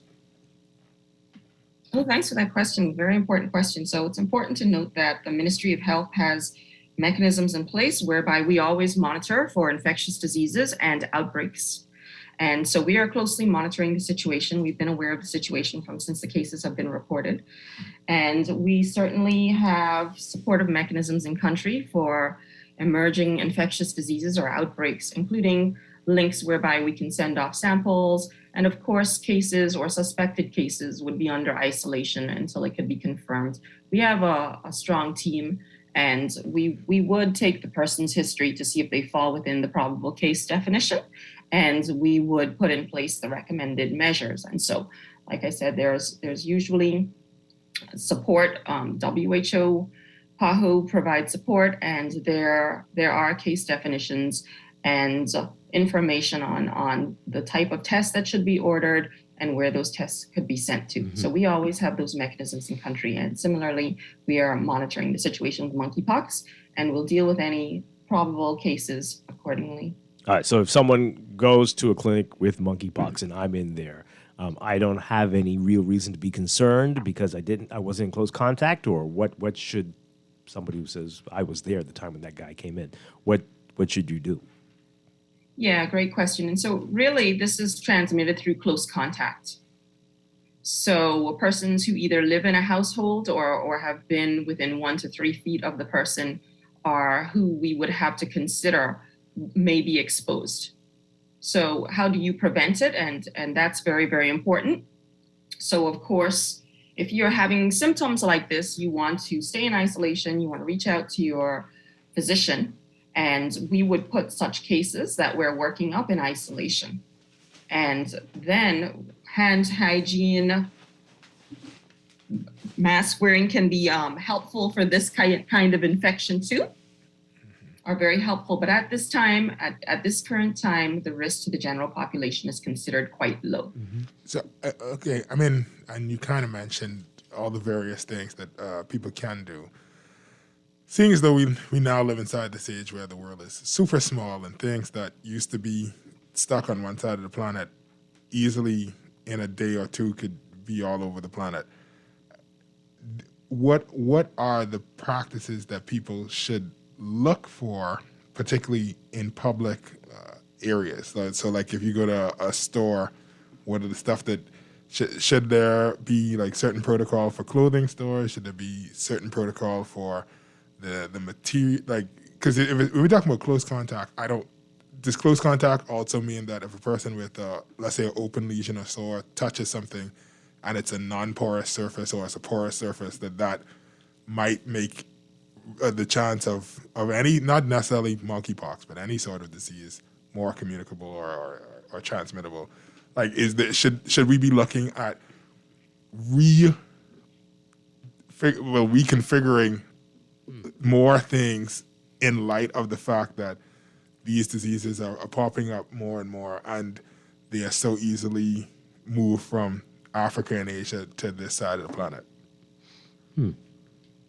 Yeah, I hear what you're saying, Mr. Hanna, and so I think you touched on several things. And the first thing you said is, and something that Mr. Strachan said is, well, what if I'm shopping or if I am out? What would be the risk to the general public? So it's important to note that for this particular infection, it really is spread by close contact, and I'm going to tell you exactly what that means. And so you would have to have, for droplet transmission through the respiratory system, you would have to be within a 6-foot radius for about 3 or more hours for this to be spread in that way, or close contact with the lesions or the infectious material. Now, I think that we are on heightened awareness and concern, especially on the heels of COVID-19, which is more spread in the air. And it's important to note that this virus, monkeypox, it's not spread in the same ways that COVID-19 is spread. So it really is going to require close contact. It should not spread to the degree that COVID spread. But that part of the question, I thought that was pretty interesting. Stephen asked about, okay, if you go in a clothing store and someone just tried on a shirt and they have monkeypox and you try it on moments later. And you keep it. I mean, are you at risk at all for that? Right. So people who have monkeypox, what they're going to have is they're going to get a skin rash in about 1 to 3 days after they get a fever. And that's how it's spread. So they will... So the thing with COVID is you could be asymptomatic for COVID and it could be quite transmissible. But monkeypox is a little different. You're definitely going to be having signs and symptoms, and you're going to have a rash or pustular lesions, for example, like the chickenpox. And so then that person would have come out of being isolated. They definitely would have a fever and rash-like illness to go and try on something. So it would be recommended, these persons would be feeling quite ill, that they would be in isolation, hence cutting down the chance significantly that persons would be out and touching a large amount of things which could spread it. You understand? Okay. So it would be more like in a bed sheet. Say if the person was sick and in bed and the lesions were starting to open, like in chickenpox, remember some of the lesions can ooze a little bit. There can be breaking down of those lesions, and it could get on towels and sheets, and say someone came and had contact with that or removed it, it would be more that kind of scenario. Wow. Okay. You mentioned treatments. How do you treat this? Do you just wait for it to go away? Is there something that can be done? So yes, it can be supportive care. And so most patients will have mild disease and recover without medical intervention. For example, if persons are having nausea and vomiting, then they would have fluids, medications that are used to prevent or treat nausea, hydration. There are also antiviral medications. And these antiviral medications, they're They're not very, very common. Some of these were used, for example, to treat smallpox in the past. Remember, that has been eradicated. And so there are supplies of these medications in limited amounts in some countries in case of something like smallpox being reintroduced, right? So there are antiviral agents. And in particular, monkeypox, how many people might die from this? What is the mortality rate? The strain in Africa that was originally reported, the mortality rate is about 10%. 1 in 10 persons might die from monkeypox. But it seems like in other outbreaks, for example, the outbreak in 2003 in the US associated with animals, that the mortality rate is a bit lower. It can be as low as 1%. I don't know of anyone that has died in this current outbreak of monkeypox. I think most people will get over this, and we're continuing to monitor to see if there's any new reports of people that are dying from the infection, which has not been reported yet. All right. So one more time, people who may be traveling this weekend or next weekend, and to places where they have cases, what's your advice to them? Yes, so certainly keep an eye on the news. It is being monitored. There is information through news streams about the outbreak. And to get this, you would have to be in close contact with persons. It is spread from close contact either with infected skin lesions, people with the rash, or material from the skin lesions.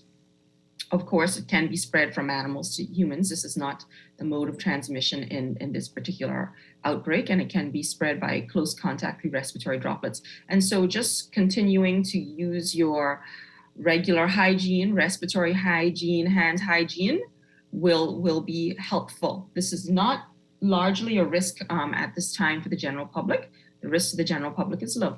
And so hand hygiene, wearing a mask, not coming in contact with people with fever and skin lesions. If you develop those, call your doctor. You should be in isolation if you develop a rash somewhat like this. That will suffice to keep you safe at this time. We're monitoring the situation. Of course, these things can change. All right. And if we're getting a late text here, oh my goodness. If someone went to Africa in the last year, do they have a greater chance of catching monkeypox or not? No, there wouldn't be a greater chance because the incubation period is about 12 days. Can vary, 6 to 13 days, but on 6 to 21 days is the longer end of the range. But on average, it's about 12 days. So if you're going to get this after being exposed, it will happen within that time frame. Okay. We only have about a minute left, but we have you here, and we see the COVID numbers are definitely increasing. The May 24th dashboard showing 81 cases in New Providence, 82 in the Bahamas in total. The May 25th dashboard, 41 cases in New Providence, 44 in total in the country. These are quite significant compared to where we were a month or so ago. What do you make of what's happening here? Well, COVID-19 is here to stay. It's going to be a circulating strain of respiratory virus. It's a circulating strain of respiratory virus. It already is. And this is what we can expect. There are going to be times when cases are going to go up and then they'll go back down. And of course, what we do impacts that. We know that it can spread through the air. So large groups, persons in close contact with each other. There is the part that emerging variant strains of COVID-19 play on this. So we heard about the Omicron strain in December, January of this year. And there are subvariants of Omicron that also look like they're more infectious and they can cause infection again. Even if you've had Omicron, they have a way where they can escape the immunity either from a prior infection or even vaccination. And so we do have to be aware that with these strains developing, that COVID cases can go up as they are introduced from country to country. And that is what we can expect. And we are two and a half years in, just over 2.5 years into COVID-19. We're in a much better position. Immunity is better. There are vaccines which can help to prevent hospitalizations and people needing oxygen and deaths. And we know how it spreads now, and there are preventative modalities, and we also have treatments. And so we have to keep that in mind, and we do have to learn to live with it. And we really need at this point to protect ourselves and others as we learn to live with COVID-19. And the information is there for how persons can protect themselves and others and keep the cases down. Absolutely. Dr. Nikia Forbes, always a pleasure. Thank you so much. Thank you for the great information. We appreciate you. And keep up the great work that you're doing there. Thank you. You're most welcome. Thank you for having me. Have a great weekend. Bye-bye. You too. All right. Bye. Dr. Nikia Forbes, Director of the National HIV, AIDS, and Infectious Disease Program. Stephen, this text as we go to the break, someone says, Dwight, do you think a business would let someone with sores try on their clothing? Well, if they don't know where they the wouldn't sores know. are? I'm looking at you, and you're in a big hoodie, and you got a mask on, you got a lot of hair. If you had on sunglasses, you came in there, and you put the clothes over your hands. Like a unibomber. Right? How would you know? You wouldn't know. Do you tell them when they go to the store, like, get naked first? Yeah, strip before you try on our clothes, sir. Like, okay. Anyway. It's just eczema. Hey, we'll be back. This is Morning Blend on Guardian Radio 96.9.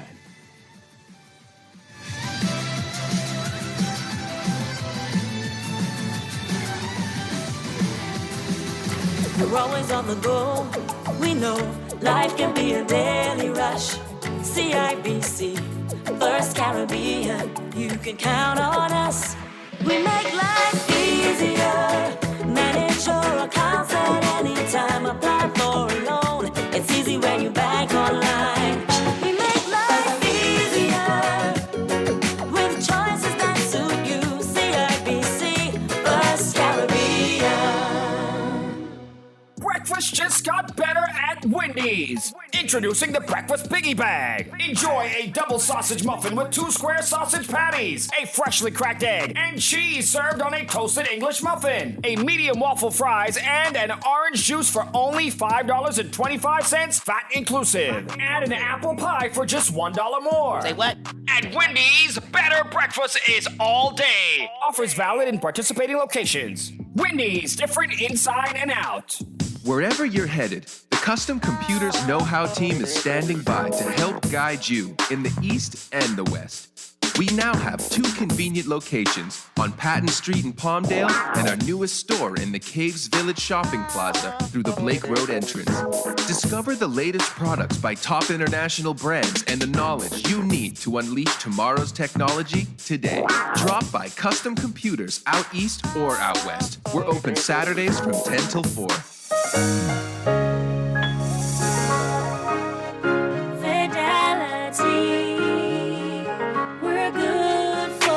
We know how important collecting your money can be to the success of your business. Start your relationship with Fidelity today so that we can show you the many options available to you with our merchant services. From click and pay options online to merchant terminals and e-commerce options. We're here to help your business succeed. For more details, speak to one of our business development officers at 356-7764 in Nassau or 352-6676 in Freeport. Visit our website at fidelitygroup.com or visit any of our branches.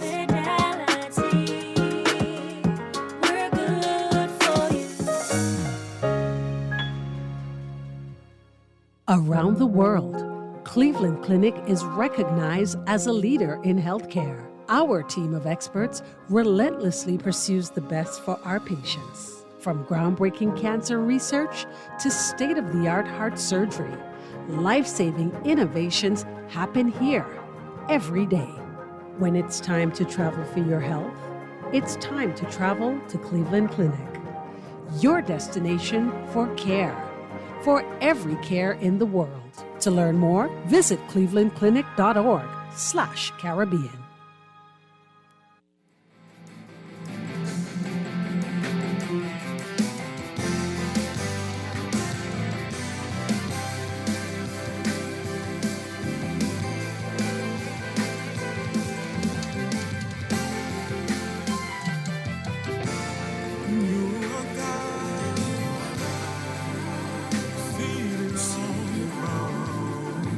Nobody like you. There's nobody like you. There's nobody like you. Creation declares your words and shout out your praise over. Nobody like you. There's nobody like you. There's nobody like you. There's Hallelujah, hallelujah. We exalt your name. Let's praise and hallelujah, hallelujah. We lift your name on high. We lift your name on high. The earth will magnify your name, yeah. You are God. Yes, you are. There's nobody like you. Creation declares your words, and we shout your praise. Oh, there's nobody like you, Lord. So we say hallelujah. Welcome back to Morning Blend here on Guardian Radio 96.9. Dwight Strong along with Stephen Hanna. The name of that song, God Alone, by the group Glory Seekers. They've got their new album, Grace, out now. Yeah. And they are here. A couple of the members are here to tell us about it. We've got group leader Charles Smith Jr. and Tisha Hamilton. Great to have you with us. Welcome to the show. Good morning. Good morning. Thank you for having us. Congratulations on the album. Thank you so much. Thank you. All right, so tell us about Glory Seekers. How long have you been around? All right, Glory Seekers has been around for 5 years now. Wow. So that's why the album is named Grace. Okay. Because, 5 is the number of grace. Mm-hmm. And so we're a gospel singing group.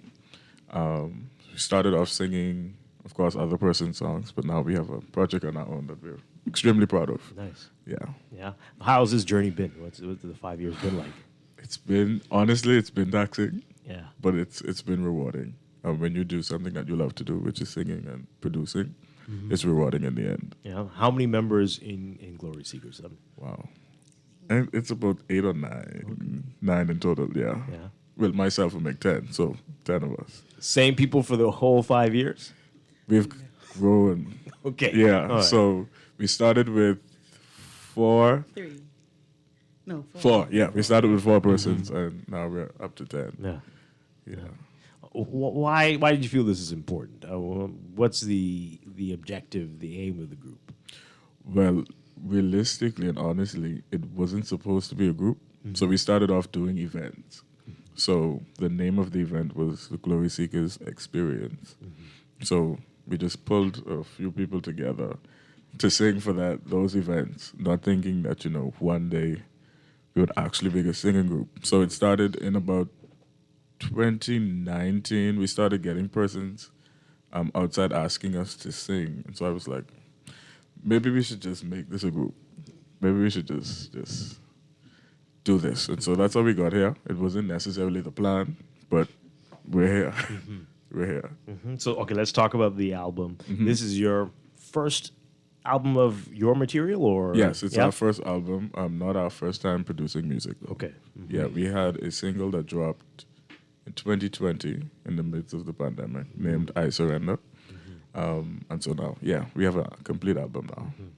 I Surrender, that was related to the pandemic or just... No, that was just the coincidence. Yeah. Because, all right. So tell us about the album. I mean, what can we expect on it? All right. So on the album, you can expect all genres of music. Of course, it's predominantly gospel, but you'll hear rock sounds, CCM, which we call contemporary Christian music. So you have John Canoe on there. So there's something there for people who like to dance, people who like to cry, people who like to scream, people who like to holler, all of that good stuff. There's everything on the album. There's prayer, there's declarations, everything. Yeah. Everything you can think of is on the album. Tisha, tell us about your experience and your role on this. My experience in Glory Seekers has been different for me. I mean, I've been singing basically all my life or whatever. I grew up in groups and stuff. But being in a smaller group brings you closer to everybody. And, you just have different bonds and different connections, helps you to grow. And with this album, I mean, it was a different experience for me because I recorded before, but I never recorded on an album, a full album. So it was interesting. It was very fun. Yeah. And I learned a lot. How long did it take to put it together? We've been working on this for a year and some change. Of course, finances rather, kept us back a bit, but we persevered and we made it. Yeah. We made it. We got it done. Yeah. It's about a year. All right. So where can we find the music, and where can we find you all? Where can we find All Glory right, Seekers? so you can find the music on Apple Music, iTunes, Spotify, on all digital platforms. We're also on YouTube, Facebook. You can find Glory Seekers on Facebook at Glory Seekers Experiences, and you can find us on Instagram at Glory Seekers International. Yeah. And what's next after this? What's next is probably going to be more music. We're going to take a break. We're going to ride this wave that we have going right now. But there's definitely more music coming soon. Yeah. And what's your perception of the industry right now? Gospel, but music in general in the Bahamas. That's a good question. I think we're expanding, we're growing, we're seeing growth in the level of production. It's not, and I hate to say it, but it's no longer, in my opinion, mediocre. We're actually taking the time to perfect our craft, and I think we're going in the right direction. Yeah. Tisha, you're nodding? Yes. Yeah. I agree. I would say the production quality has advanced a lot over the years. As you know, sometimes back in the day, it was like, wow, that's Bahamian music. But now you kind of have to figure out, is this Bahamian? Is this, international? So I'm very happy for that. All right. And to up-and-comers out there who are going to be inspired by what you all are doing, what would you say to them? What advice would you give them? I would say stay grounded, follow your dreams. We are Christians, so in everything, pray, seek the face of God, and allow Him to lead you. That's all. Any big concerts for the album? There will be one, so just stay tuned. There will Yeah? be something coming. Okay, Yeah. so you'll keep us posted. You let us know. Most definitely. All right. So we're going to leave you with more of your music, more of the music from Glory Seekers in the album Grace, and we'll go back to God Alone. Thank you so much. Thank you both for being here this morning, Charles Thank Smith you. Jr. and Tisha Hamilton, and congratulations again. And Thank you. Hopefully there'll be many more albums to come. Yes, All most definitely. Thank Wonderful you. stuff. All right, so we'll play more of God Alone as we get ready for the news break and Morning Blend Business. Stay with us.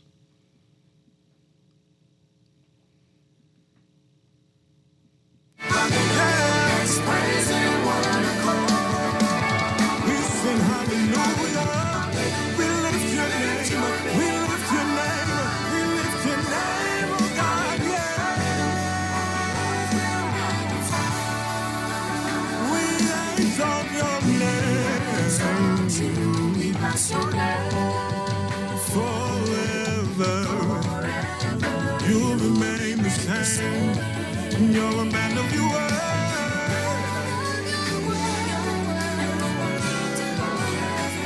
That the God we serve evermore. You should teach a savings class, because you know everything. No, I just choose wisely. Like, I just got 2 months free home internet from BTC. All I did was sign up for internet. 2 months internet free? For real? I bundled my internet and mobile services, and now I'm paying half of what the other guys charge. Plus, as a new customer, I get 2 months internet free. What? Nah, that's a big deal. Switch to BTC Internet and get the second and third months free for new customers. Conditions apply. Earning zero interest on your savings at the bank? With as little as $100, you can start earning interest on your money while you're sleeping, eating, or standing in line at the bank with the CFAL Savings Express Plan. Ready to invest? Start by putting $1,000 into our mutual funds and earn interest there too. Because at CFAL, your interest is our interest. Visit CFAL.com to start now. CFAL, growing wealth for future generations of Bahamians. This is Guardian Radio 96.9 FM, Nassau, Bahamas. I bank wherever I want thanks to Scotia Online and Mobile. I bank from my garden. I bank from my living room. I also bank from my kitchen. No need to wait in line. Now when I bank with Scotia, I bank on my own time. Seniors, you too can bank your way any time of day without ever going into a branch. Find out more. To get started, visit bs.scotiabank.com/digital seniors. This is Guardian Radio 96.9 FM. Fresh news, smart talk, all day. The views and opinions of the hosts and guests are their own and do not necessarily reflect the position of the management and staff of Guardian Network. Wake up, it's a new day. Wake up, it's a new day.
Good morning and welcome to Morning Blend Business on this Friday, May 27th, 2022. Welcome back to our Morning Blend listeners. Once again, I'm Dwight Strachan along with Stephen Hanna. And this morning, we're taking a little different twist, with Morning Blend Business. We're going to be talking about some of the issues we are facing in the country, social issues. And a few days ago, we had some discussions about gun violence and about the challenges we're facing. This was in light of the horrible situation in Texas, in the U.S., where those poor children were murdered in a mass shooting. And we were talking about our problems here as well with gun violence. And Chester, my Wednesday co-host, was mentioning that he's with a group and they go and administer to schools, and he was talking about how challenging it is and how so few people are doing that here, and how not enough people are volunteering to come forward and reach out to some of our challenged youth. And a listener heard us and called and said, well, there's a group coming in this week who's going to be going to that same school. I think it was L.W. Young that Chester talked about. And the Nancy Campbell Academy is here, and in a few minutes, this special program is going to be happening at L.W. Young. But we're very pleased to have with us in studio Gordon. No, that's the principal. Gordon wasn't able to make it, but we have Kareem Rushdie and Marie Sarfox with us this morning. Great to have you with us. Good morning. Thank you so much. Good morning. It's a pleasure to be here. All right. So tell us about the Nancy Campbell Academy and the work that you do. I've seen some of your videos, but what is it that you all do exactly? For sure. Nancy Campbell Academy is an international boarding school in Stratford, Ontario, Canada.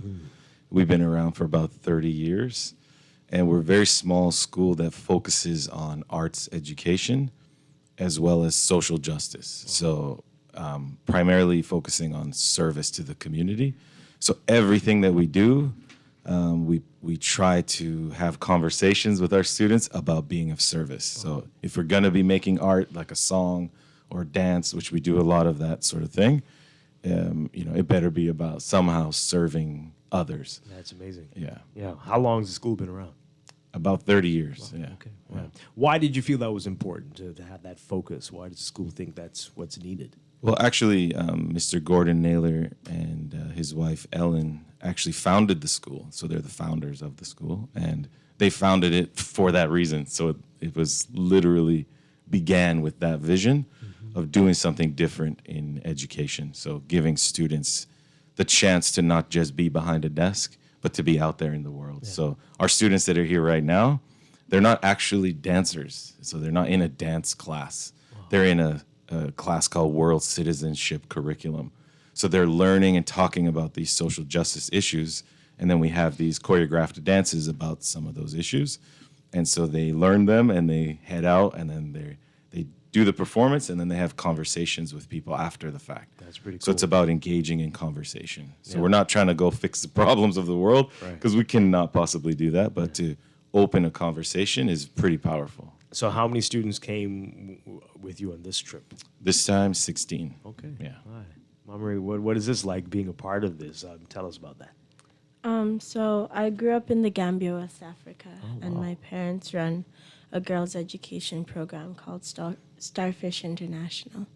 So I'm not really a stranger to learning about social justice issues and speaking about them because I understand the importance, and I especially understand that not everyone has the opportunities that I do, and that doesn't make you less of a person. But if we can all help each other out without seeing ourselves as above anyone else, it helps everybody. Like, you learn so much more from serving someone else from a noble standpoint of I am just as much of a person as you are, and you gain so much more than you give. Wow. How old are you, Memory? I'm 15 years Wow. old. Okay, that's impressive. So what's been the response when you go around? How many schools and how many different countries have you been to with these messages? So this is my first service trip. Oh, okay. And I have gone around with my parents, like fundraising and speaking about Starfish quite a bit. But this is my first time in the Bahamas. And Welcome. Thank you so much. It reminded me so much of home. Oh, wow. And it made me feel really good. And I also noticed that, like, some of the same problems we have at home are worldwide. And it's not only in specific places. I was gonna ask, like, what are some of the things that stand out? I mean, neither of you could answer this. Like, what's a reoccurring issue that you see as a modern day problem and not necessarily a geographic problem? Who wants to start first? One that I see is mental health issues, mental health struggles. So, especially with contemplating suicide or attempting suicide, unfortunately, like it pains me to say it out loud, but it's just a fact. And in our little area in Canada, we're in a little small rural town called Stratford, right? 30,000 people. We have youth suicide going up. Wow. And why is that?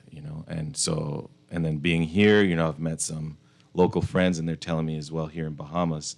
I don't know for sure. I didn't do the research myself, but just what I heard that, that's also something that's going up. And then I have friends around the world.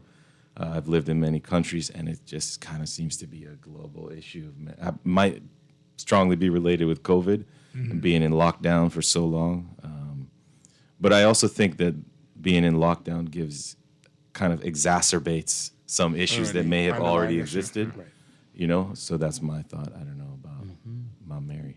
I think that one of the issues is definitely how youth are viewed by society in general, because I think that it's a very common thing to see, like, the concerned glances between parents of, like, oh God, you're having teenagers, or your kids are becoming teenagers. So I think there's just a stigma around being a teenager, and I don't think media nowadays helps at all, because all we are fed as young people are, oh, you should be out drinking, partying, and doing crime. And, like, half of the people that I'm friends with, or half of the people that I know, that's not even close to a reality for them. They have absolutely no interest in it. So do I. And when we see that, we're like, oh my God, is something wrong with me? Am I like a tiny adult, or is something like, why am I not normal? When that is a false reality that we're fed in general. And some people either conform to that or decide not to and just live as they usually do. And I think that ends up becoming a cycle between kids who end up acting up because they feel like they're supposed to, and then people who are like, okay, kids act up, and produce more media about kids acting up. Wow. So I'd love to get your take on what we're facing here, in addition to what you talked about before, but gang violence and gang membership alone being said to be a major problem, and what I say is an obsession with guns, but others might not see it that Are you way. pointing at me? I didn't say that. That wasn't at you. That was just a hand gesture. But guns and gangs. What do you make of that, and what do you think's happening? Well, why do you think we might be seeing those issues here, those challenges? I actually can't say for certain. I don't really know the challenges here. Not necessarily here, but like in general. In general. Sorry, Yeah. With gangs in. Okay, yeah. For persons of a certain age, I mean, I guess you could talk to us as a teacher, and then you could talk to us as a person of that demographic. What do you think it is that is the draw, or how can we for sure address it? For sure, yeah. In that case, yeah, I can speak to that. I think loyalty. If we're not receiving loyalty as a young person from our family, then we turn to our peers. And if our peers are doing a certain thing, it will most likely copycatting the media, whatever's in mainstream media, then we feel this sense of loyalty and belonging. So if we don't have that sense of belonging, we gotta get it from somewhere. And maybe there are some that are maybe obsessed with guns or something, but I think on a deeper emotional level, it's something like that, like a lack of belonging. Yeah. And so I can belong to this gang or this group of kids my age who are doing and acting a certain way. And in order to belong, that's the tough part about a gang. You have to do a certain thing, and so I don't know if that's how it is here, but that's what I've heard about in some places in the United States anyways. Yeah. And so, yeah, that's essentially one aspect of it. I think that men are more targeted when it comes to initiation into gangs, and like you don't really see very, very many women in gangs. And I think that in general we don't discuss or even think about men's issues as much as we should, and realizing that there are mental health issues, there are domestic violence issues that surround men. And I was talking about this in the car, about the problem of hypermasculinity that isn't true masculinity, but an idea of what masculinity should be. And this notion that men should not show their emotions and should not cope with their issues in a productive way and end up resorting to violence as a result, as an out for or as a way to vent in general, and are encouraged to do that. And I think that that's one of the leading causes. And another one would be probably community, as Mr. Eshji said, which is if I'm not getting the type of community that I need in my life, or that idea of kinship that I need, and someone offers that to me, or if I feel ignored, or if I feel like I do not belong, as many teenagers do, then if someone offers that to me, it feels really good, and I want to be a part of it without perhaps thinking about the repercussions that may follow. Yeah. Well, very well said. So knowing all this, what can the students at LW Young expect today? What's your planned program all about today? For sure, yeah. So the students have about 7 dances, and each dance, it's basically like a theatrical, dramatic story more than a dance. When you think of dance, you might think of, very tight popping and locking or something, but it's not that. It's dramatic, so it tells a story. So there's a dance on domestic violence, and you watch in the dance a woman being beaten. It's very emotional. So for those who are in the audience watching, if they're going through that currently or have at some point, it opens their heart. And actually, just yesterday, or maybe it was 2 days ago, we were in a school, and a few students in the audience broke into tears. Wow. And I call that tears of futility, personally, because if you're in these situations, it feels futile. What can I possibly do? I can't get out of this. So I think what the students can expect is to be faced with their own reality, really. And that's how the dances are designed, is not to go somewhere and say, these are the problems you have. These are global issues that affect all humans everywhere, and so that's why we go everywhere. And certain dances actually ring true in certain places more than others. So that's one thing. But Mary can speak more to what's happening right now. I believe that our most well-known dances are or our favorite dances are definitely abuse, gang violence, and drug, because I feel like those are very widespread issues.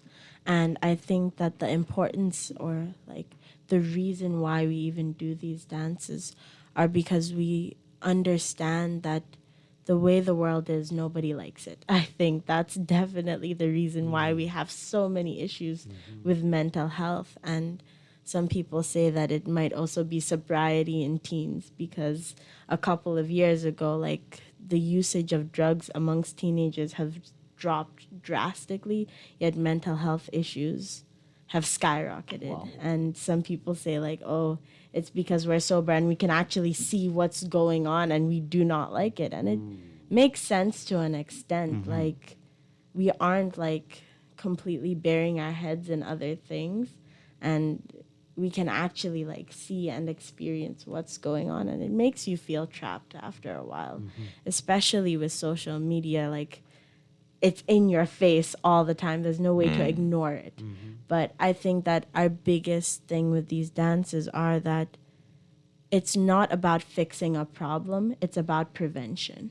Because I feel like if as a child or as a teenager, you see these dances, you see this, and it's right there in front of you, but it's in a way where it's at least tolerable and palpable to the point where you can handle it without completely being traumatized or without seeing it face to face. You're able to look at that and be like, as a man, I don't want to be that type of man who hurts my wife or who hurts my daughter. Or as a teenager being like, drugs can really destroy your life. Or seeing these things in a way that we can handle and process can prevent issues before they start in the next generation. Wow. So is there a second portion along with the dance that goes with it? Do you guys discuss it afterwards? Are there pamphlets or flyers or? We're not doing pamphlets or flyers yet, and I don't know, we're a little weary on that. I think maybe we will in the future, but what we do is join the crowd, join the audience, and ask the simple question, which dance was your favorite? Because usually the favorite dance is the one that spoke to them most, and then have a discussion about it. Okay. And share also, because our students are from all over the world, so they're encouraged to share where they're from and what issues and challenges they're having in their country. But there is something called the Junior Youth Spiritual Empowerment Program, and we have this all over the world. And where I'm from in Stratford, we're trying our best to do it. And right here in Bahamas, there's a few people doing it in the Yellow Elder community. Okay. And so what we've been doing is when we perform at a school that's close to Yellow Elder, we invite those kind of local people who are doing that work to the show with a sign-up sheet. And then we invite the youth and we say, if this has spoken to you in any way, reach out to Maggie and Mavita, give them your phone number, email, and they'll follow up with you. Because follow-up is very important, right? Yeah. How long have you been here? When did you arrive? We're here essentially for 8 days. It's a short trip this time, but our school has come to Bahamas 4 times in the past 20 years. Okay. But yeah, we came 2016, and then we came 2020, and then now we're back again. In 2020, we actually went to Abaco right after the hurricane. Nice. And that was intense. So you say you went to school yesterday. Is that right? Yesterday we were at a school, yeah. You remember which one that was? Trying to remember. I could pull it up. Yeah. And do you have other schools other than LW Young during this week that you're here for? LW Young is our last school. Oh, okay. It's Friday. Well, it could have started in the middle of the week. But on Sunday, we're doing a performance in Yellow Elder. Okay. And then Monday, we're doing a performance at Pompey Square, 10 a.m. Okay. Yeah. Excellent. And so the public can come out. Yes, that's for everybody, yeah. I think it's going to be live streamed as well. Yeah. So what have been the highlights of this trip? Marie, I guess you can tell us. I think that I tend to sometimes be negative or focus on the negative, or at least speak about it, because nobody else really wants to. It's not fun. But with the dances, at least, we do have dances that propose solutions to problems and that give people hope. So it's really fun to participate in those. And sometimes I forget to smile because I get a bit frowny when I'm sleepy, but I think those have been a lot of fun. The beaches are beautiful, and the food is so good. Like, it's so nice to, like, come here and, like, see food that's similar to, like, the ones at home. And I'm like, oh, my God, thank you. Like, that really sat with me. Where are you from again? The Gambia, West Africa. Oh, you're okay. So, Yeah, our sister country. We're on the coast, so we're like. Because they're the only close. other one with as a part of their name. Yeah. Oh, really? Yeah, it's Wow. the Bahamas and the Gambia are the only two where his Official. Yeah, officially their name. But Yeah. Wow. So that's great. What about you? What's been a highlight of this trip? A highlight for me, so I do beatboxing and rapping as well. And so every show that we do, I do an open mic. And I invite the students of that school to come up and freestyle rap. Wow. And then I give them words like peanut butter, mathematics, and they have to come up with it on the spot. And I do some myself too, and just have a lot of fun. And for me, that's been one of my highlights every time I come to Bahamas. This is a very musical nation. We go to a lot of different places, so I'm always eager to come here and see the talent. So much talent in the youth in Bahamas is really, for me as a music teacher, I teach music production and songwriting, and for me it's such an exciting thing. It's very, very exciting. So for me, that's by far is the number one highlight. Yeah. So yesterday we had R.M. Bailey, and there was one young man came up there just freestyling. Wow. This top-notch freestyling is world-class freestyling. You agree, Marie? He was good? We were all Yeah? like, we were supposed to be speaking to people, but Yeah. everyone just like paused and stopped us in our tracks, and we were all like, wow. Like, we didn't even know what was going on. We couldn't even hear some of the words. He was going so fast and so smoothly. But it was amazing to also see some of the girls talk. Like, I think the second school we went to, one of the girls stood up and spoke, and that was an incredible speech. And like, everyone around has ideas, and like ideas about how we can change the world, and like that gave me so much hope for the future, at least. Yeah.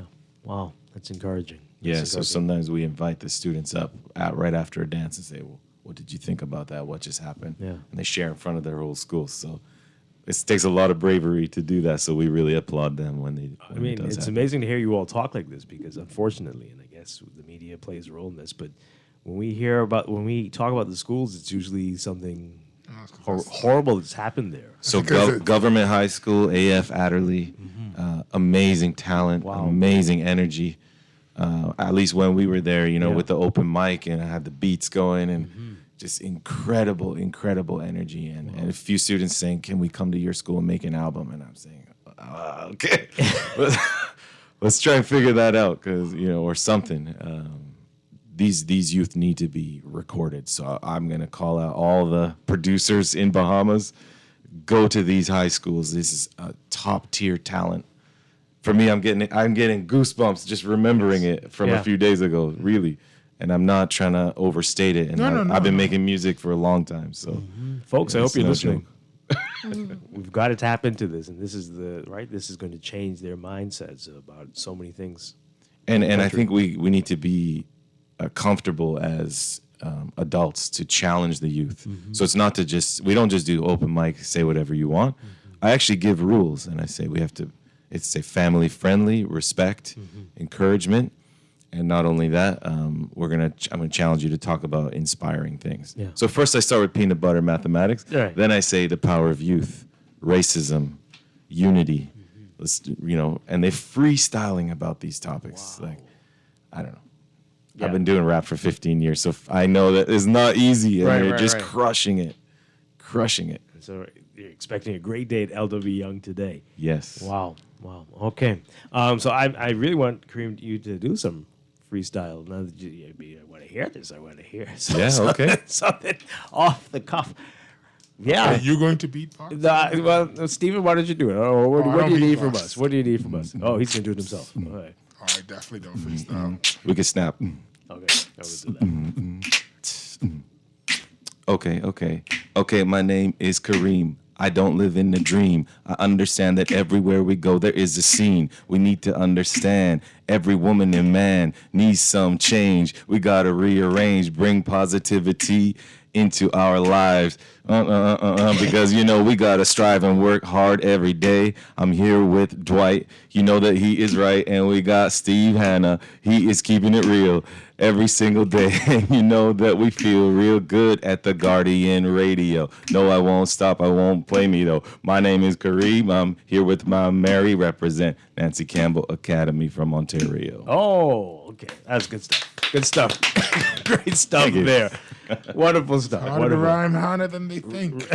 Everybody. Banana. I should have done banana. Okay. They throw it in and then they realize, oh boy, that's a hard one. Impressive.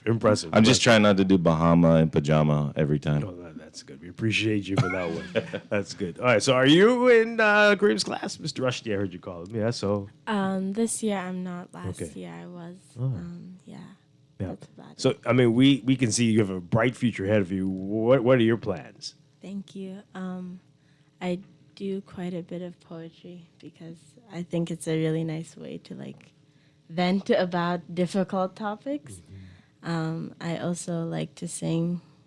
I'm okay with dancing. It's not my favorite performing art. I like talking a bit more. I also am very interested in medicine and health, and I am on the robotics team. Shout out to, what was that? Parallel units. It's been a bit. And I'm interested in STEM in general. Okay.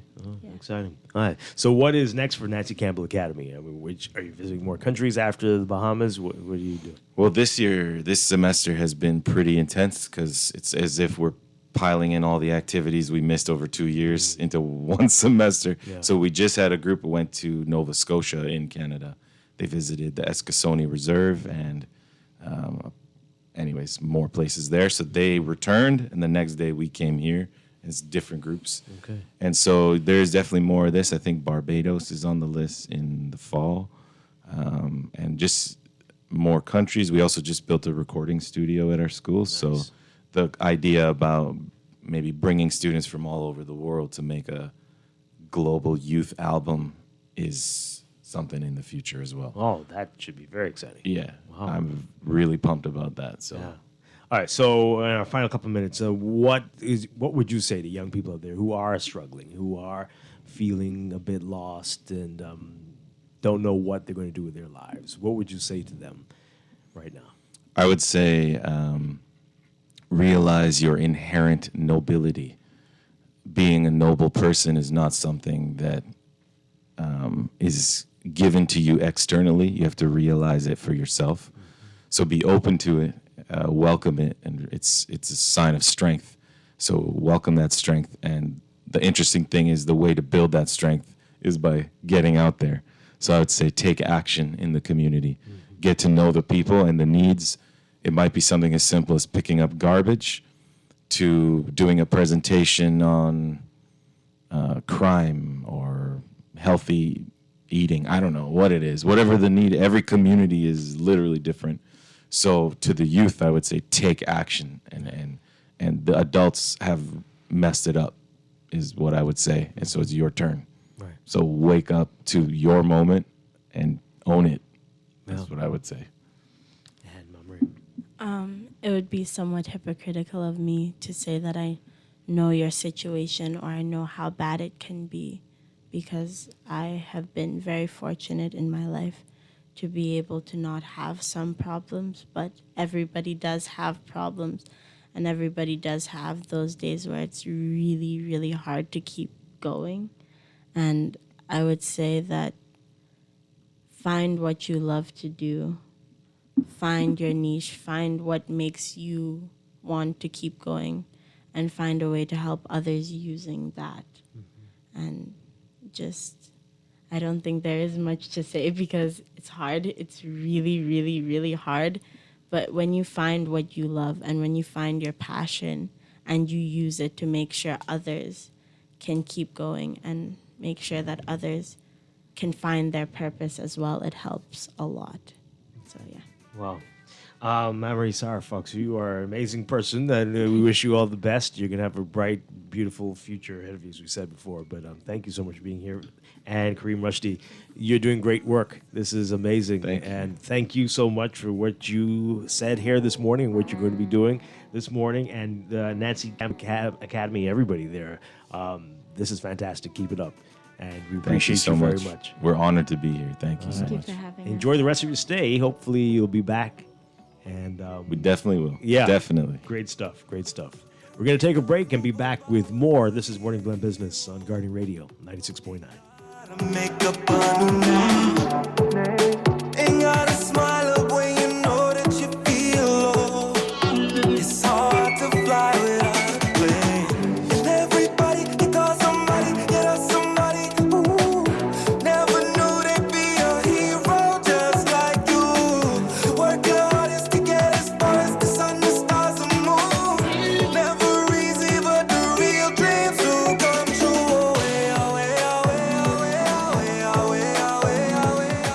History has taught us that in crisis, humanity will always respond with innovation. What world-changing technologies will emerge from humanity's latest challenges? How can the Caribbean capitalize on the metaverse, blockchain, hybrid work, and more? Join us at the RF Economic Outlook Conference under the theme Future Forces, World-Changing Ideas, where we will explore the future of work, investments, technology, and more. The journey begins on June 8th. Reserve your seat today at www.rfeoc.com.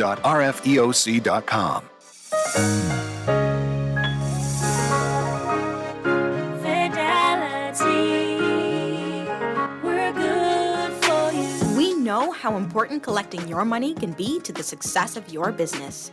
Start your relationship with Fidelity today so that we can show you the many options available to you with our merchant services. From click and pay options online to merchant terminals and e-commerce options. We're here to help your business succeed. For more details, speak to one of our business development officers at 356-7764 in Nassau or 352-6676 in Freeport. Visit our website at fidelitygroup.com or visit any of our branches. We're good for you.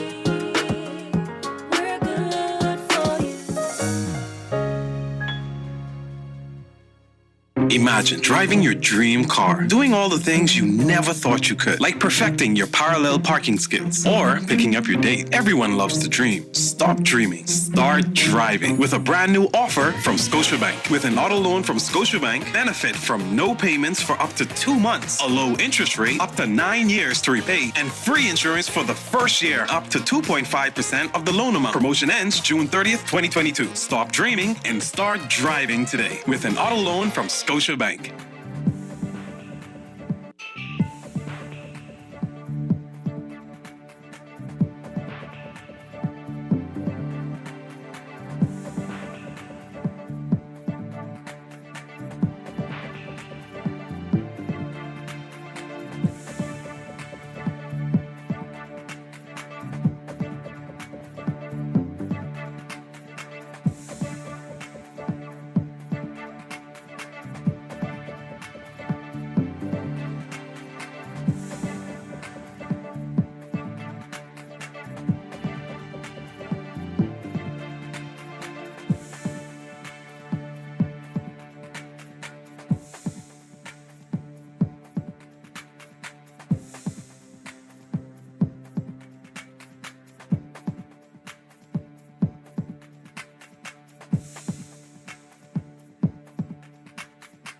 It is time for your morning business report brought to you by CFAL.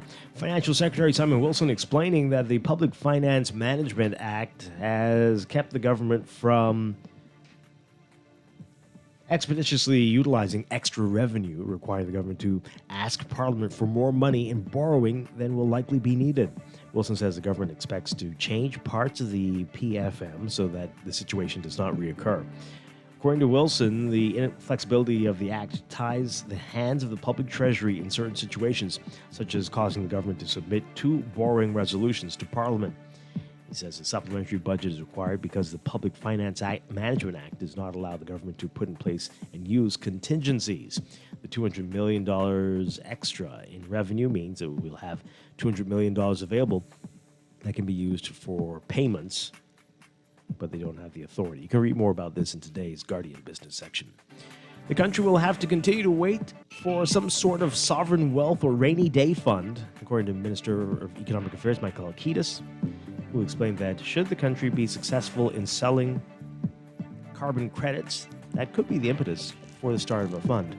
Alkitis, speaking at the Office of the Prime Minister's weekly briefing yesterday, explained that government assets and shares could also be used to start a fund. Abaco Big Bird Operation Manager Lance Pinder says the government's commitment to support the local poultry industry shows it's thinking outside the box.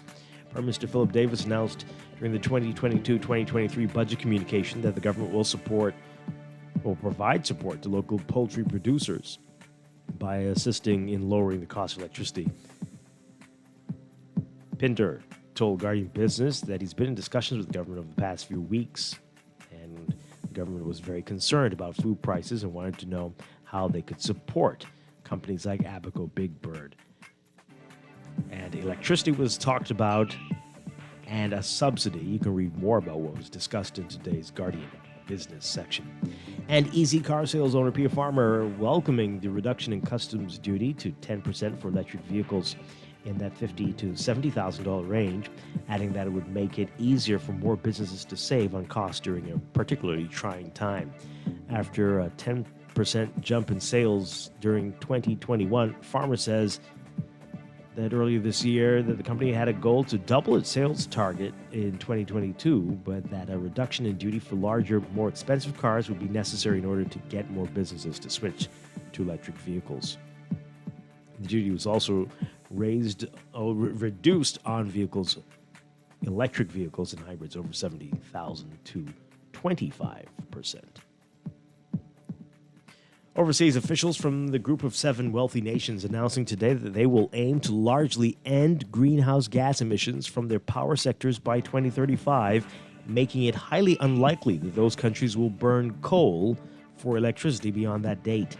Ministers from the G7 countries meeting in Berlin also announced a target to have a highly decarbonized road sector by 2030, meaning that electric vehicles could dominate or would dominate new car sales by the end of the decade. And in a move aimed at ending the recurring conflict between rich and poor nations during international climate talks, the G7 recognized for the first time the need to provide developing countries with additional financial aid to cope with the loss and damage caused by global warming. The agreements, which will be put to leaders next month at the G7 summit in Germany, largely welcomed by climate activists. Coal is a heavily polluting fossil fuel that's responsible for a fifth of global greenhouse gas emissions caused by humans. While there are ways to reduce emissions of carbon dioxide from the burning of coal, experts say it is almost impossible to reduce it to zero, meaning it will likely have to be the first fossil fuel to be phased out.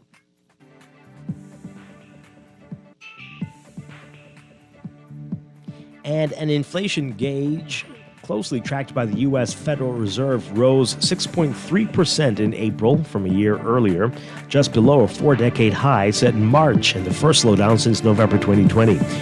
Friday's report from the Commerce Department added to other recent signs that show that while high inflation continues to cause hardships for millions of households, it may finally be moderating, at least for now. The report also showed that consumer spending rose by a healthy 0.9% from March to April, outpacing the month-to-month inflation rate for a fourth straight time. The ongoing willingness of the nation's consumers to keep spending freely despite inflated prices is helping sustain the economy. All that spending, though, is helping keep prices high and could make the Fed's goal of taming inflation even harder. On a month-to-month basis, prices rose 0.2% from March to April, down from the 0.9% increase from February to March. In your Market Watch recapping trading on the BISX. From Thursday, your market movers consolidated water moving 1,000 shares, closing down 6 cents to $2.69. Emera Incorporated down $1.02, closing at 1230. The Basics All-Share Index closing at 2,447.83, down 0.08. That's your Market Watch, and that is your Morning Business Report, brought to you by CFAL, growing wealth for future generations.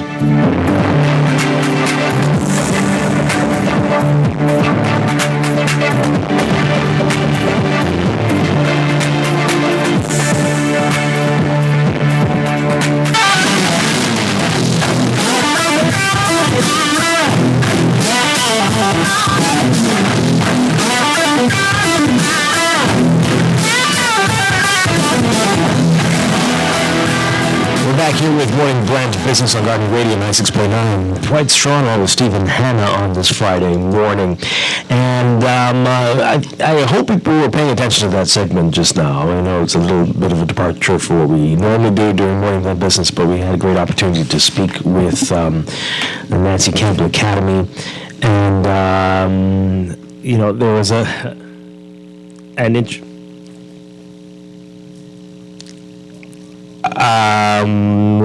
interesting point made there about the talent of the country and the people, and you see it everywhere, and the singers. Yeah, part of the issue isn't that we don't have talent. The problem is we have an abundance of talent.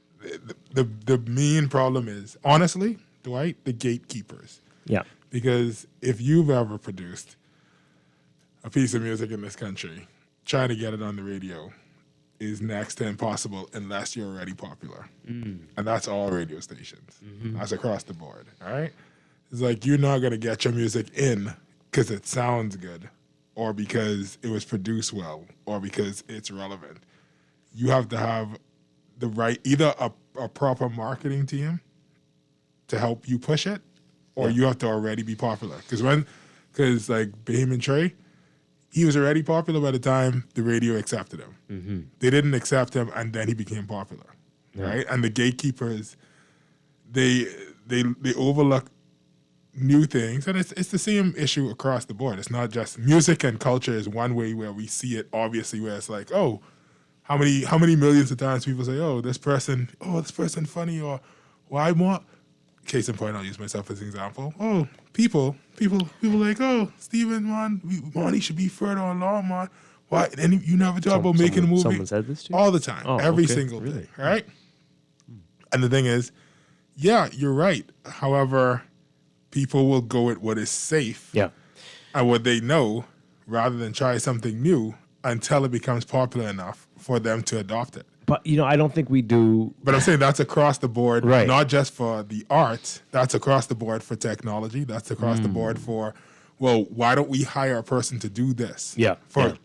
Everybody wants social media, but how many people have a social media manager and they only do that versus you trying to get your cashier to upload pictures on the internet for you versus you telling the person who you hired to do video to start a TikTok page for you because all you know is everybody using TikTok. Yeah. Right? So it's like we're not willing to actually innovate and try new things. Well, a few months ago we did this show. I think it was, it was Carolec. Was it Carolec? And they were doing a conference here about the business of music and helping to get Bahamians to understand. And then we did a show and we talked, and I brought up, I said, why don't we have, I'm thinking of Motown and how, right, you have a business that we are dedicated, we want the talent, we want the writers, we want the singers, and we will crank out stuff and market you and position you as this and put you out all over, not just the Bahamas, but all over the world. Why don't we take this, predators in terms of what? So in a grand scope of things, in the grand scheme of things, there are times where I say to myself, I wish somebody would come and take advantage of me and take 98% of my earnings and only give me 2% because that means I'd make earnings, right? There are times that I say that to myself, right? But there are other times. They're bad examples, but No, it but I'm doesn't saying, have to be like that. But for the most part, inside the industry, right, what you have is you have a handful of people who are wonderful musicians, wonderful performers. In the evening and in the daytime, they're accountants and they work at banks. Exactly. That's most of the industry, right? And the rest of the industry are persons who think that, well, maybe I'll sign up for this person because it is a Motown type thing. And the person who they're signing up with will charge the artist money and sell the artist's products and keep the money. Yeah, okay, so those are the things we want to avoid. Right, I'm saying, right. And so it's like, we don't have anything for the most that's ever part, been it's done. those two, right? Yeah. Because every time the Motown thing, people will use that and say, oh, we're going to be the Motown, but then they don't do Motown. Right. Well, No. they do Motown stuff because The Chuck bad Berry part. was... There was some bad stuff. Yeah, But I it was mean, a bit not shaky. the example of a house, and, No, and you're it's, right. country music is like that too, where we are a factory almost, but not in the negative You're- connotation of factory. 100% I agree with you. And I remember back in, was it the previous POP administration when the prime minister then was Perry Christie, and he was talking to Sony about something. I don't know whatever happened to those talks Oh, where I they fell do through. remember that. Wow. Right. I'm saying, of course, I remember it because I remember things that pertain to me. But it's like there are tons of these instances where something could happen. Yeah. Right. But we don't have to wait on those. I mean, it could start locally. No. Right? Somebody could do this. You're right. Literally, anybody could do it right. There is so much, and this is, I've complained about this before. I actually have an issue with our villains, the horrible people in our country, lack imagination, right? Because if you were really going to exploit people, you weren't going to exploit them on the basic level that a lot of the evil capitalists do today, which is, I just want you to work for close to less than minimum wage, right? Okay. If you really wanted to exploit somebody, No, what you would don't do use is, those words. you have to use those words. Oh, That's the words that they use. Well. If you invite an economist, say, the first 10 words are going to lead to exploitation. Okay, but they're happy stories. One second. The whole point is, right? If you really wanted to exploit somebody, you don't exploit them by saying, oh, give me $5 and I'll get you to go to a boxing match. That's not the proper way to exploit somebody. The proper way to exploit somebody is to take them, get them trained, and get them to fight on a $45 million card, and then you take $20 million. That's the way you do it. That's the darn thing, right? So it's like, All right, well, let's keep it positive because I mean, this is positive. It is. I'm really? saying, right, Okay. that because our evil people lack imagination, what they're doing is the evil people, the gatekeepers, all these different people, they lack imagination. They are holding the entire country back by their own lack of saying, I don't see where this could go because they've never gone anywhere.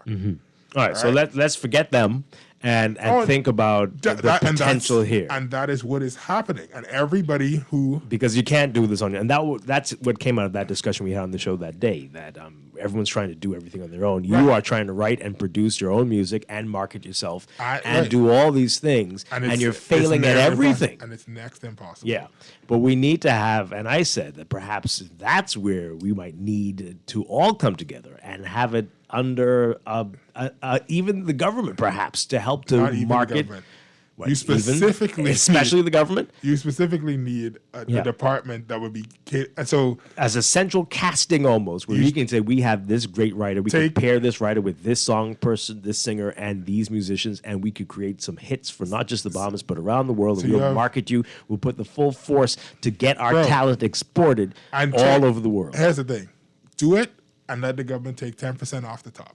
I have no problem with that. And you know why? Because here's the thing. Well, people didn't like the idea of the government. Of course, no, but the thing is, people think they don't like the idea of that because they need to rethink what the government is. The government is, so in the United States, 1 out of every 16 workers works for the government. When you start to think of it like that, suddenly it's like the fact that one of the largest employers in the country is the Bahamian government isn't really weird. Because we are the government. The government is not a real thing. Yeah. It's the idea of the state is a collection of, we say we invest our power in this person to do things for us. Somebody has to do that stuff. Who isn't going to, if you're not going to do it, do you want to hire a foreigner to do it? No, a Bahamian is going to do stuff for the Bahamas. Yeah. So once we rethink the government as that, it doesn't become a problem to say, oh, the government will have my best interest in mind when they sell my CD inside a place that I've never heard of. Also, if the government is getting a percentage as opposed to a dollar amount, then it only helps for them to sell it for as much as possible and as much of it as possible because they're only getting 10%. If you get 10% of one, you get 1/10 of something. But if you're getting 10% of 100 million, now we're talking stuff. So it's like, when you do percentages, when you actually rethink what a government is, when you say, when you take out all of the if you have a problem with the government, that means you have the wrong people in government. Yeah. So, this is what I'm saying. So we have a job skills bank, but we need a talent skills bank in the country, right? We need to know all the people with all the talents we need. Tourism kind of has that, and they try it. It's just very different. But like, if you do any work in terms of video or anything visual medium sort of thing, like you have lights, you do camera work or whatever. At one point, the Ministry of Tourism had a list of those people to say, whenever somebody comes here to shoot a commercial, we could say, oh, no, you don't need to do that. Neville got a red. You don't need to do that. JL Lightworks have lights. So you don't bring that here. Are you calling real people Yes. companies here? Right. Advertising for them? It's not advertising. No. It's like Okay. these are the people who have it. Yeah. Movie group. You want me to say that? No, Like, I don't. Burton Wallace. Oh Charlotte my Black. gosh, Is that what you Steve. want? What is your... The whole point is that some of that stuff does exist, right? But inside small areas, because that only applies, that's not us saying we want to create something for something. That's saying people want to create something, we are willing to facilitate, also hire this person who's already a behemoth. What you're talking about in terms of music is somebody out there has a song in their head, but they don't know how to get it on the radio in Argentina. The Bahamian government has the ability to pull the relevant people together and say, let's take this song out of this person's head. This might be the only song they ever write in their life, but we think that this song, I'm saying, it could be, but we know this song could bring the country $100 million in value and lift that person out of poverty, lift their entire surrounding neighborhood out of poverty. And inspire many others to do the same. And inspire other people to do the same. Yeah, absolutely. But that's the thing that, in all honesty, and that could be our number one export is talent, our music, our visual. Jamaica has how many people inside the country? Yeah. They have several million, but in terms of a country with 500 million people, 300 million people, 1 billion people, nobody out there saying, "Oh yeah, Chinese music is the stuff." Everybody know reggae, and everybody in Jamaica don't even sing reggae. You understand what I'm saying? Like, and reggae is the reason why we have rap. Like, so it's like, it's not that a small country cannot make this giant influence, have a whole entire genre dedicated to it inside the Grammy Awards, right? That could be us, but we have to there's steps involved to make that happen. Listening to Kareem earlier from Nancy Campbell Academy and hearing about that kid at the school that came up and wowed everybody. And I'm just like thinking, can you imagine if he is thinking he doesn't know what he's going to do after school? And he's sitting on that talent. He will can be you imagine? told that he cannot do that. This is insane. But Dwight, and we've got hundreds of thousands of those kids who are thinking there's no future for them. They're going to have to go and God knows what. I was told I was wasting time at college. I should drop out and go get a job at the bank. Oh, dear. Right? Who told you that? By one of my parents, Dwight. One of my parents. Because here's the thing. Your parents only could tell you what they understand and what was true for them. Right? And for a lot of our parents, music didn't work. After the Cat and Fiddle and everything imploded, you want to sing for a living, that ain't gonna work. That ain't gonna make you no money. And they don't see how it could work. And the problem is that it's so many of those no's that you need. It has to be the government that steps in and says, here is a structure to go into. And part of it's also going to be taking culture and youth and separating them, because both of those need to be separate things. If youth is going to be paired in anything, it should be social services. All right, we notice everybody's kind of quiet. These are the things. Anyway, They're listening. Are they You can't listening? talk and Tell listen us at the what same you're time. thinking, folks, Oh, God, because you just- we are sitting on talent. People wasting away here, joining gangs because they don't think they have a future, but they are some of the most incredibly talented people in this country, and we're just allowing them to wither away. What are we going to do? Do you hear what we're saying? Do you hear what the people who come to the country see? Do you get it? What are we going to do about it? And there's a lot of stuff that we don't realize that is even valuable because we're so used to it. Because I've said this many times, Tony McKay, if Tony McKay was born in the 90s, and was singing the music that he was singing in the 70s and the 60s today, people would be like, could you please stop making noise? Yeah.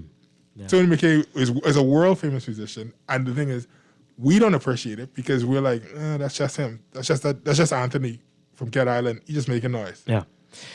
Call us really quickly, 323-6232, 325-4316, 325-4259. Tweet us, Facebook us, text us, 422-4796. This person says here, Stephen is 100% correct. I shared my work with someone and agreed on a way forward. The next time I heard from them, it was to hear them tell someone else about their work. That was the last time I heard from them. The gatekeepers, the people with access, are sucking the innovation out of this country. The gatekeepers are really the worst. Yeah. This person says here, oh boy. Stephen, this is happening across the board. Buddy, I think they're talking about Buddy Hield, was sleeping in a one-bedroom house with 9 other people. Then overnight, the minister wants to fly and take a picture with him showing the Bahamian flag. Let's take this call really quickly. Caller, you're on the air. Are you there? Morning, Dwight. Hi. Morning, Dwight. Really quickly, Graham.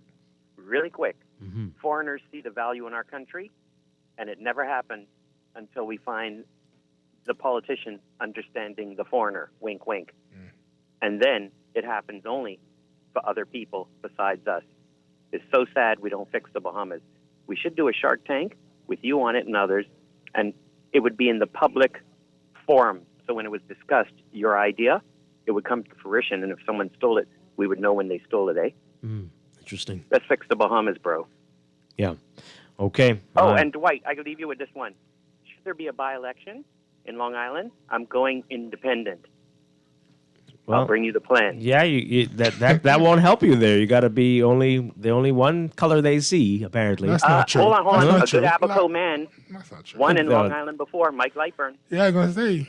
They had an independent, but then he went back to the F&M or something, right? It's complicated. It's a little complicated. Okay. No, I'm coming with a plan to actually build an airport, a government building, a fire department, an ambulance, and a hospital, and a new school. A city, one-story city. I'll bring it to you exclusively. Okay. Can't wait. Thanks a lot. Well, let's not jump ahead of ourselves, though. We don't know what's going to happen with this situation. You need to But lock him see. down. We'll see. So you can have the interview, we the still want to hear exclusive that interview. story. We still want to hear it, but we will see. We'll keep you posted on what's going on there. And Dwight refuses to play my single, Matthew. That's fine. It's depressing. It's not. It really isn't.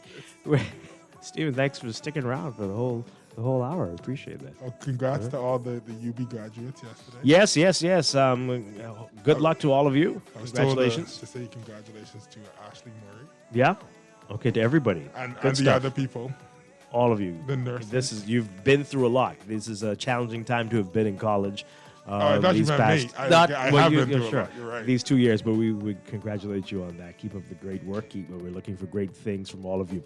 That's it for us today. Stay tuned for On the Clock with Aaron Green. I'll be back on Monday morning with more Morning Blend and Morning Blend Business here on Guardian Radio 96.9. Extraordinary like an extraterrestrial to rescue an unnatural. Everybody because somebody get us somebody who never knew they were heroes. This is Guardian Radio 96.9 FM, Nassau, Bahamas.